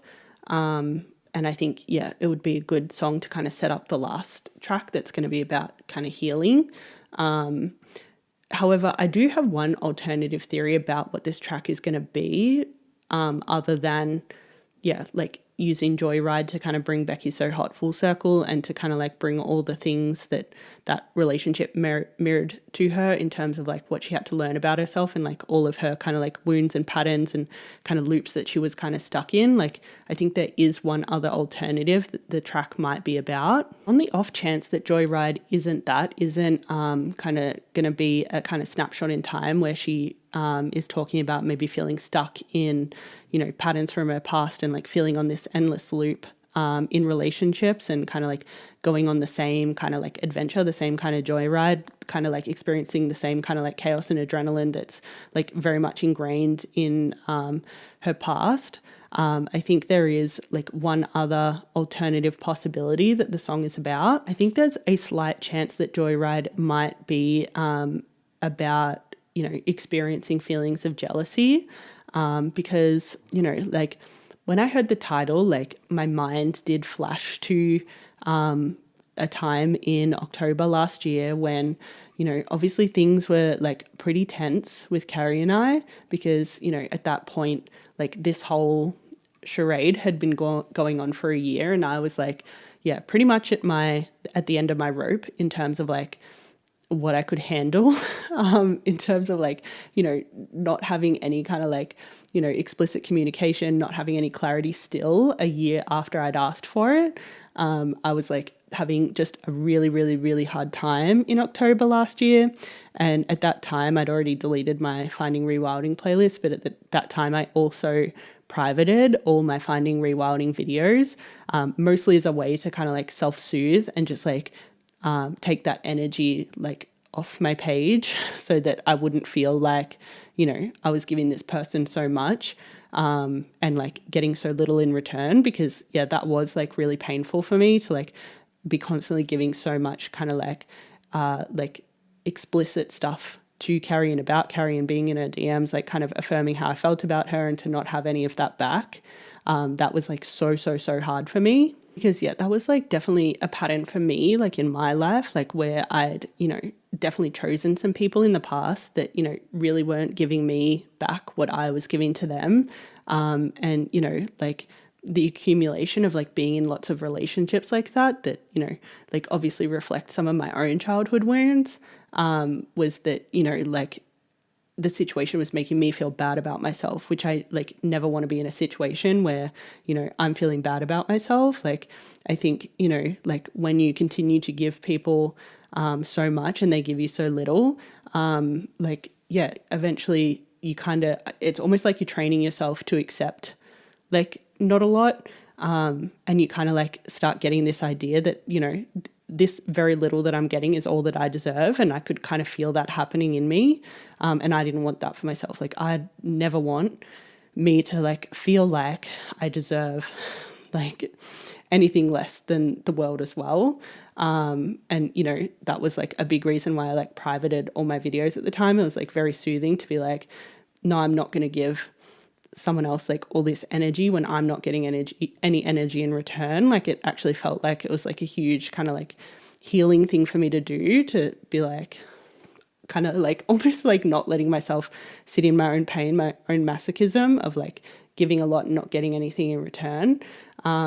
However, I think because we can't communicate, I think there is a very good chance that Carrie wasn't interpreting my behavior at the time to be that. Like, I don't think she necessarily would have understood that like me privating all the videos was about me trying to take care of myself and me trying to like, not to repeat a pattern where I'm like giving someone a lot and not getting anything in return, because that ultimately makes me feel bad about myself and makes me feel like I don't deserve love and I don't deserve things back. in relationships. Again, I'm trying not to cry.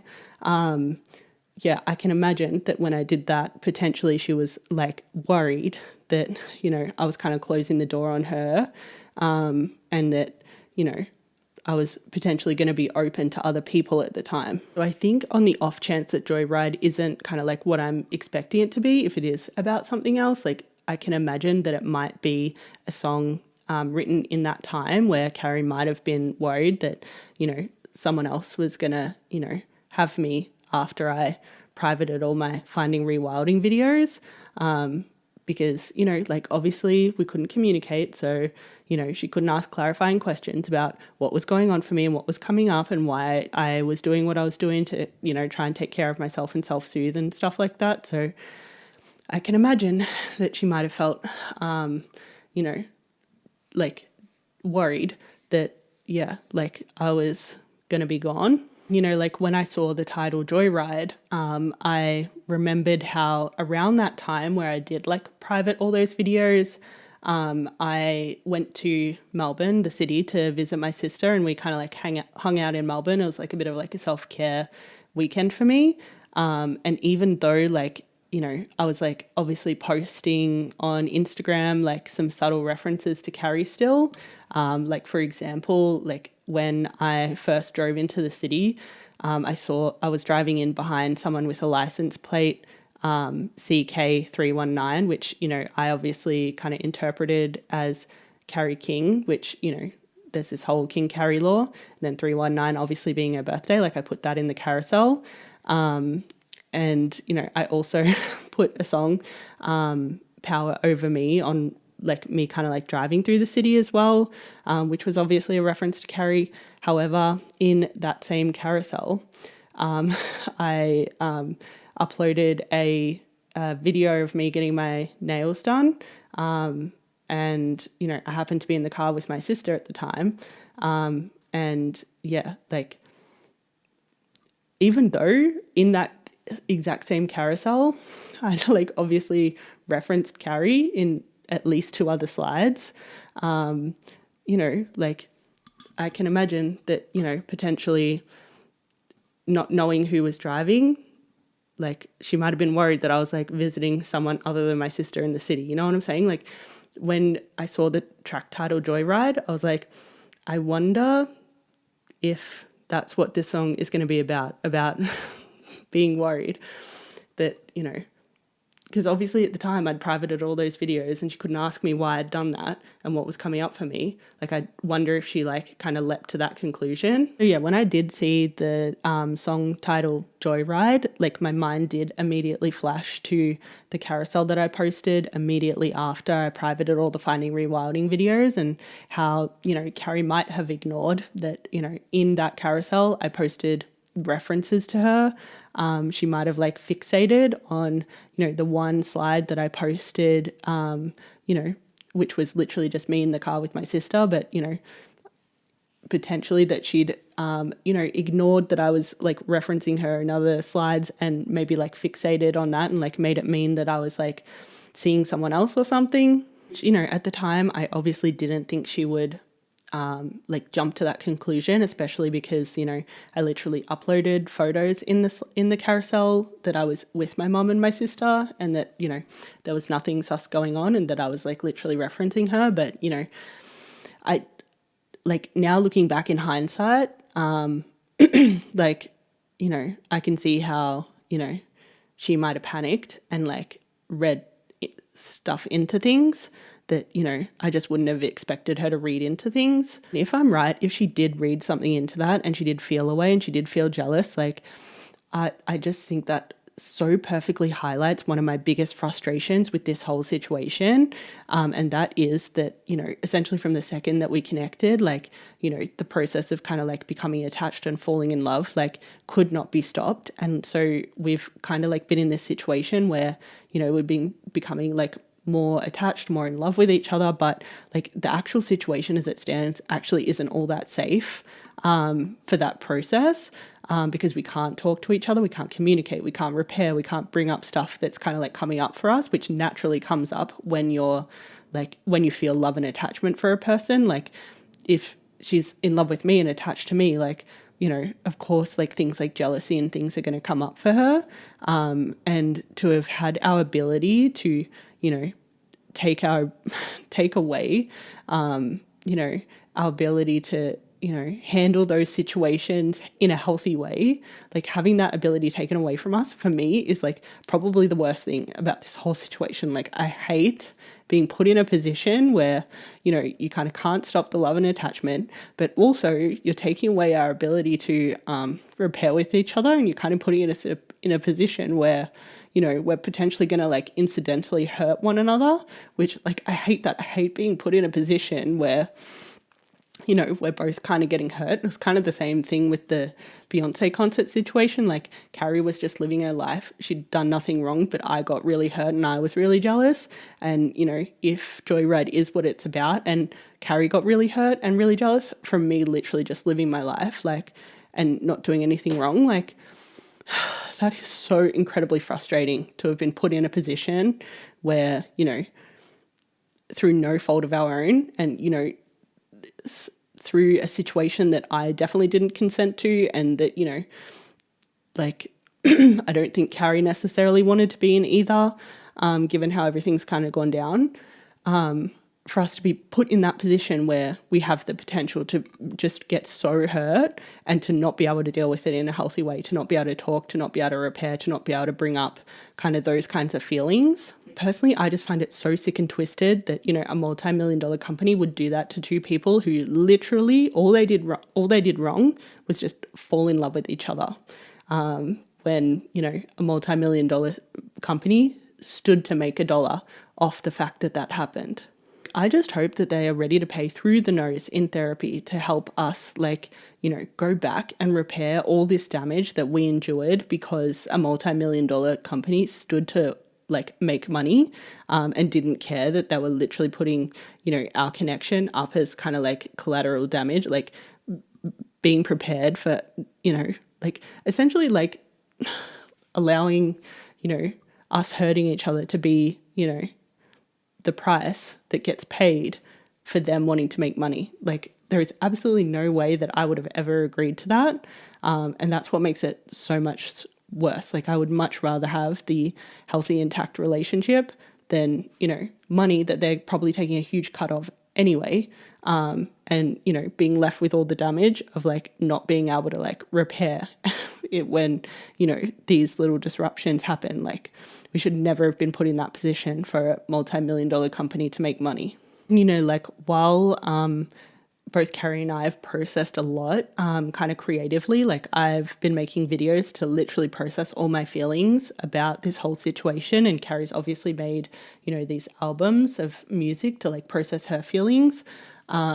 Yeah, I just think it was, you know, such an unfair position to put us in, because even then, like, the thing that I've found really hard with, like, kind of my only lifeline being, like, making videos about the situation is that I just also think it's so unfair for, like, me to have not had the opportunity to, like, bring all my feelings to Carrie first before it ends up online, and, like, vice versa for Carrie. Like, I think it's so unfair that, you know, she's going to end up putting all of these songs about her feelings, you know, online before she's had the opportunity to bring stuff up to me, like, privately. Like, and again, that's all only going to help the capitalist machine, going to help, you know, a company make more money.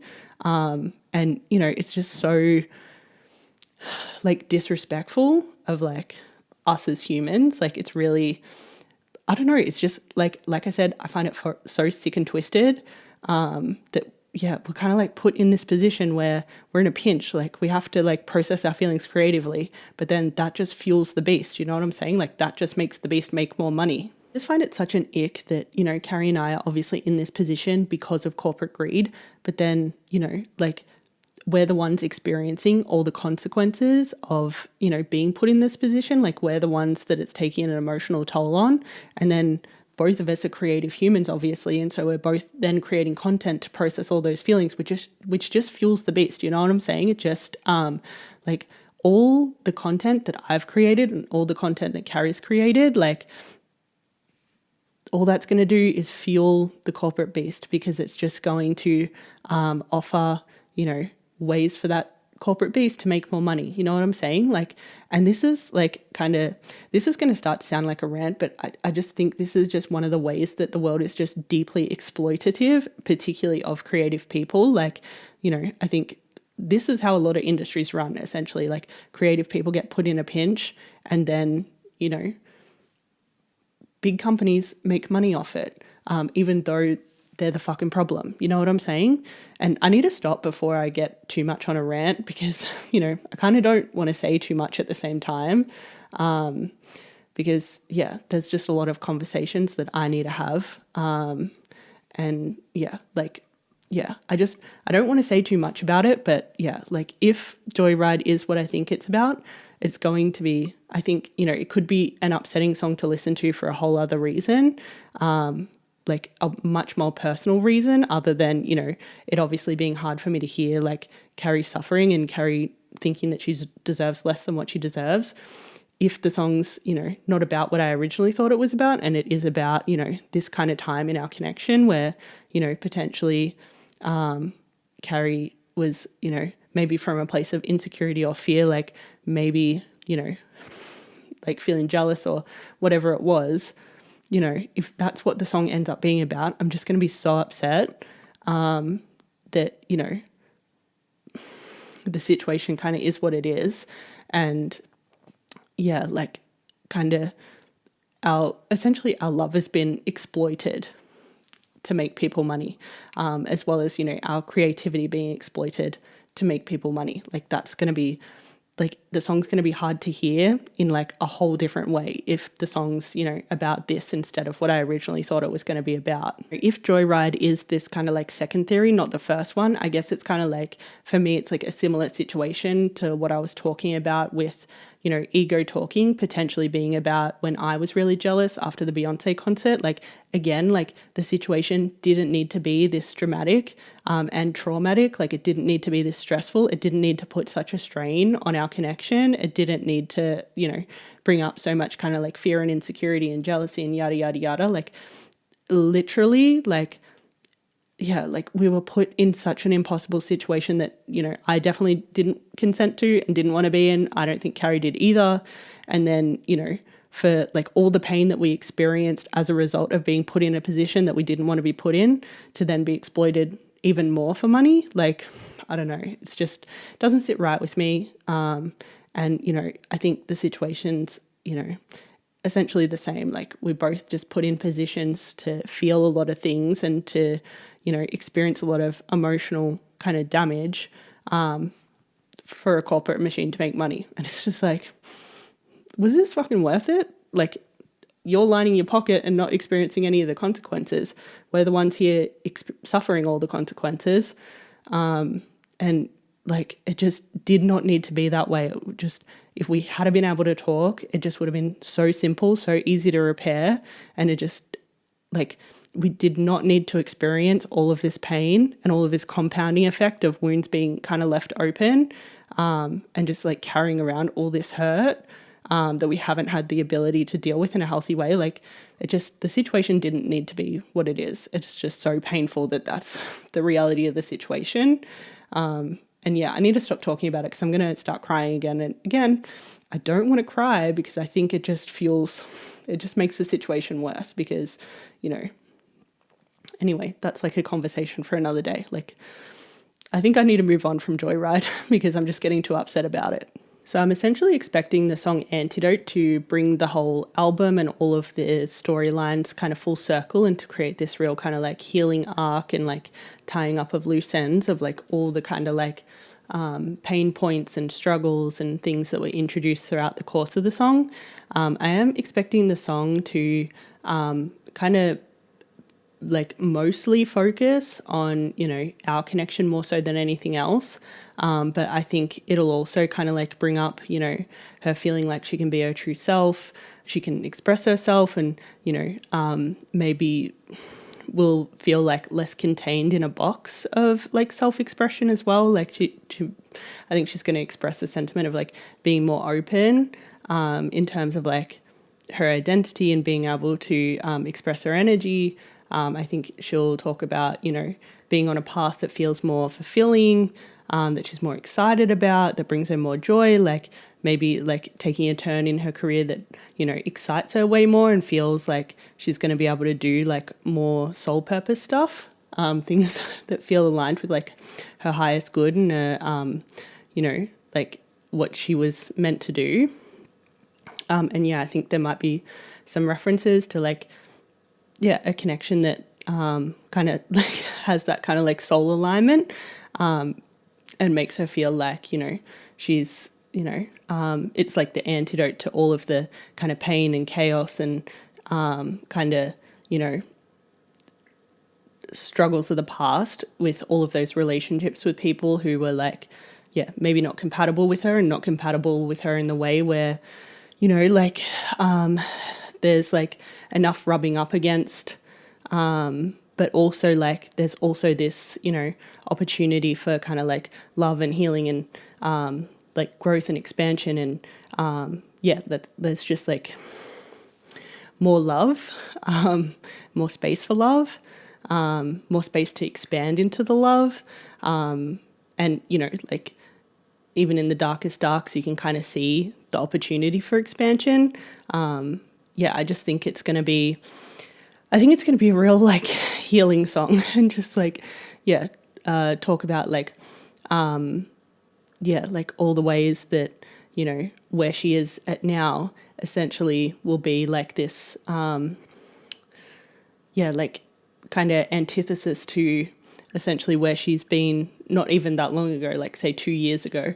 Like I think, yeah, the song will paint a picture of her being at this point that was, yeah, the essentially the antithesis of where she was during the Becky So Hot era. Yeah, I really think she's like in a place that is essentially the antithesis of where she was at in the Becky So Hot era in like all the best ways. And I really think this album is going to paint that picture really well of like, you know, kind of how she got from A to B and like, yeah, like kind of where she started and where she is now and how much more like aligned it is for her and how much, you know, yeah, like I think it'll be a real journey through, you know, light and shadow, a lot of shadow on this album. I think more of the light will appear in the Finding Rewilding album, to kind of like, yeah, get to a point where there's like more love, more abundance, more alignment, and things like that. I think the song is going to essentially sound like one of her songs on one of her playlists right now called Heartbroken, which, you know, essentially goes along the lines of like, you make me feel like I've never had my heart broken. And it also happens to have a Wild Horses reference in the song as well. So I think if you want to know the vibe of the song, like that's the song that I would listen to like kind of catch the vibe. And I think that there is a very good chance that there's going to be some references to honey and elderflower in the song as well, which, you know, I'll insert a clip of a TikTok that I made where I was talking about the album being called Antidote, or speculating that the album was going to be called Antidote, and I was kind of piecing together all the clues that Carrie had left throughout 2022 and 2023 to allude to this kind of like Antidote album. So I'll put that in here so you can see all the kind of like references that I'm expecting to be in the track. Based on the photos that Fletcher's been dropping, I am ready to call the word that she's been spelling out with absolute certainty. And that might sound overconfident, but let me explain how I know that this word is going to be antidote. First of all, the billboard's perfectly spaced for an 8-letter word with anti on the top and dote on the bottom. And secondly, Fletcher has literally been teasing a song concept that would be perfectly summarised by the word antidote since her Meet Me at the Bar events in June. On the drinks menu for that event, she included 2 ingredients, elderflower and honey syrup, in the cocktail Girl of My Dreams. Elderflower has some of the most potent healing qualities, and you can consider it an antithesis to the rose. While a rose possesses thorns that will cause you pain, elderflower possesses healing qualities that will heal your pain. Honey also possesses healing qualities, which is why, like elderberry and elderflower, it often shows up in like cold medicines and things like that. But the best thing about it, other than it being sweet and sticky and therefore very binding, is that it literally never expires. So you can consider honey the antithesis of the bee. The bee will sting you and then expire or die, and honey will soothe you for an eternity. And anyone familiar with the lore knows that Fletcher used to have someone in her life that was associated with bees and roses, but now has someone in her life that's associated with honey and elderflower. ergo has someone who possesses the antidote for the pain from the past. And for anyone who wants proof that you can take these associations to the bank, first of all, go look at her playlists. She literally has a song titled Honey on the playlist. And go listen to this song called Heartbroken, which I think is supposed to allude to the themes in the song Antidote, because it's essentially about meeting someone who makes you feel like you'd never been heartbroken before.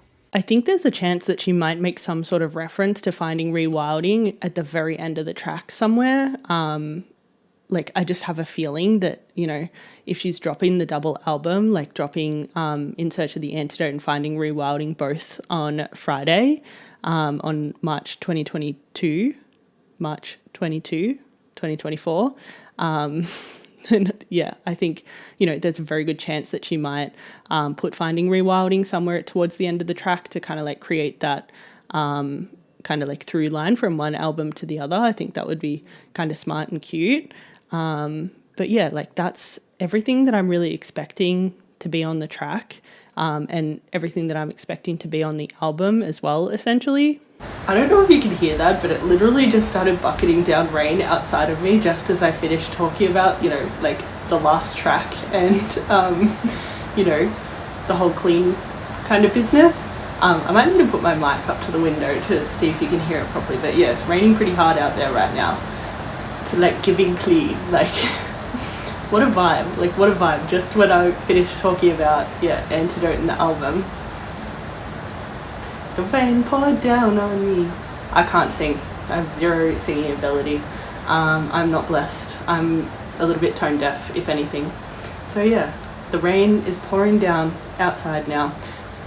And yeah, I don't know if I'm going to wait for it to stop. I'll have to play this back and see if it's still really loud in the background. I might have to wait till it stops to continue talking about what I think's coming next and etc, etc. Okay, so it's only the video sound that's picking up the rain. This mic is really good at drowning it out, so I'm going to be able to continue, which is nice. But y'all will miss out on the ambience of listening to the rain outside while I'm talking. But I get to feel the vibe though, and it's really nice. So I'm going to continue to enjoy that while we talk about what I think is going to be on the Finding Rewilding album. So obviously I'm expecting the Finding Rewilding album to probably drop on the same day as the In Search of Antidote album, or at the very least get announced on the same day. And if it doesn't drop on the same day, if it's only getting announced on Friday the 22nd of March, I would expect it to drop sometime between July and the end of the year. July obviously being the very first time, the anniversary of the very first time we interacted. We interacted for the first time in July 2022. And it could possibly also drop sometime in September. Like I think the first time Carrie sent me a message was, you know, a week before the Girl of My Dreams album dropped. So right at the end of August / start of September. I think it might have been the 1st or 2nd of September. It could also drop in October, which was the first time we told each other we liked each other.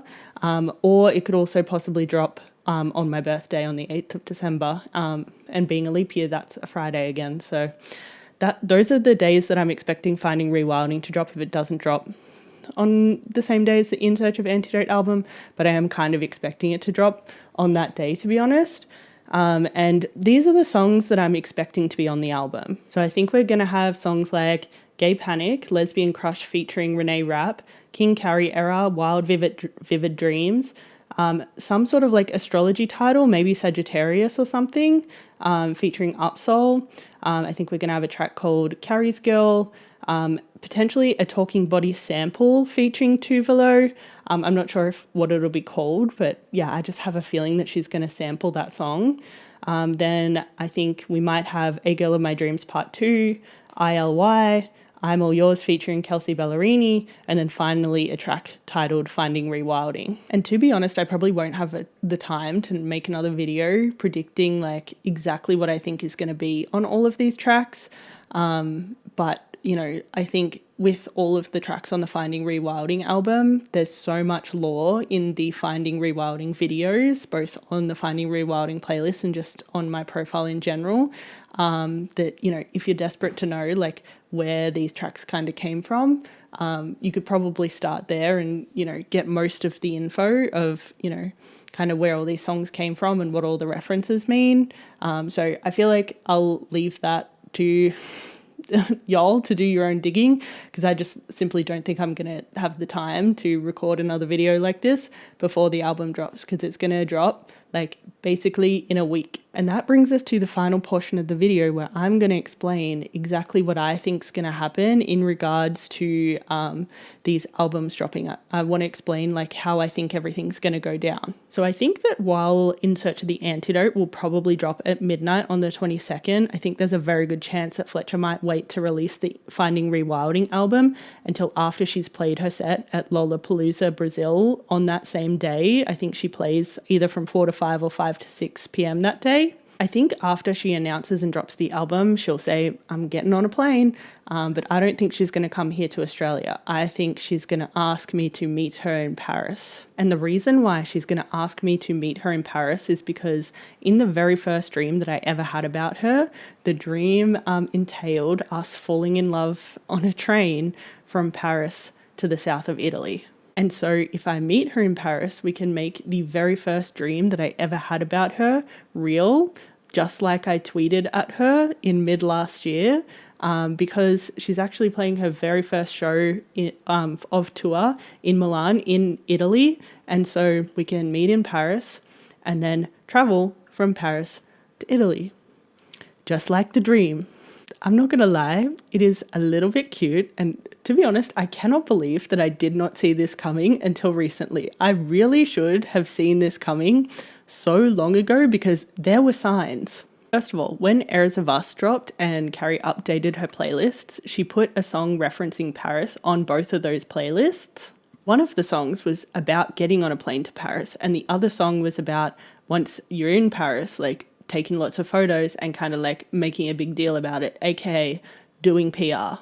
Like, I can't believe she literally tried to tell me that that was the plan in December and I just like completely missed it. With 2020 hindsight, I can see how she tried to call attention to that being the plan when she uploaded this TikTok with Bags playing in the background, because she'd cut the song to start with the lyric, can you see me? I'm waiting for the right time. And then she made sure that that song was listed above Plane to Paris, which, you know, like based on our ability to back and forth that we've established since, you know, October 2022, like that is the kind of thing that I would normally notice and normally realize what that meant, that, you know, she was waiting for the right time and that we we're both going to get on a plane to Paris. But, you know, at the time I kind of had some other stuff that I was like worrying about.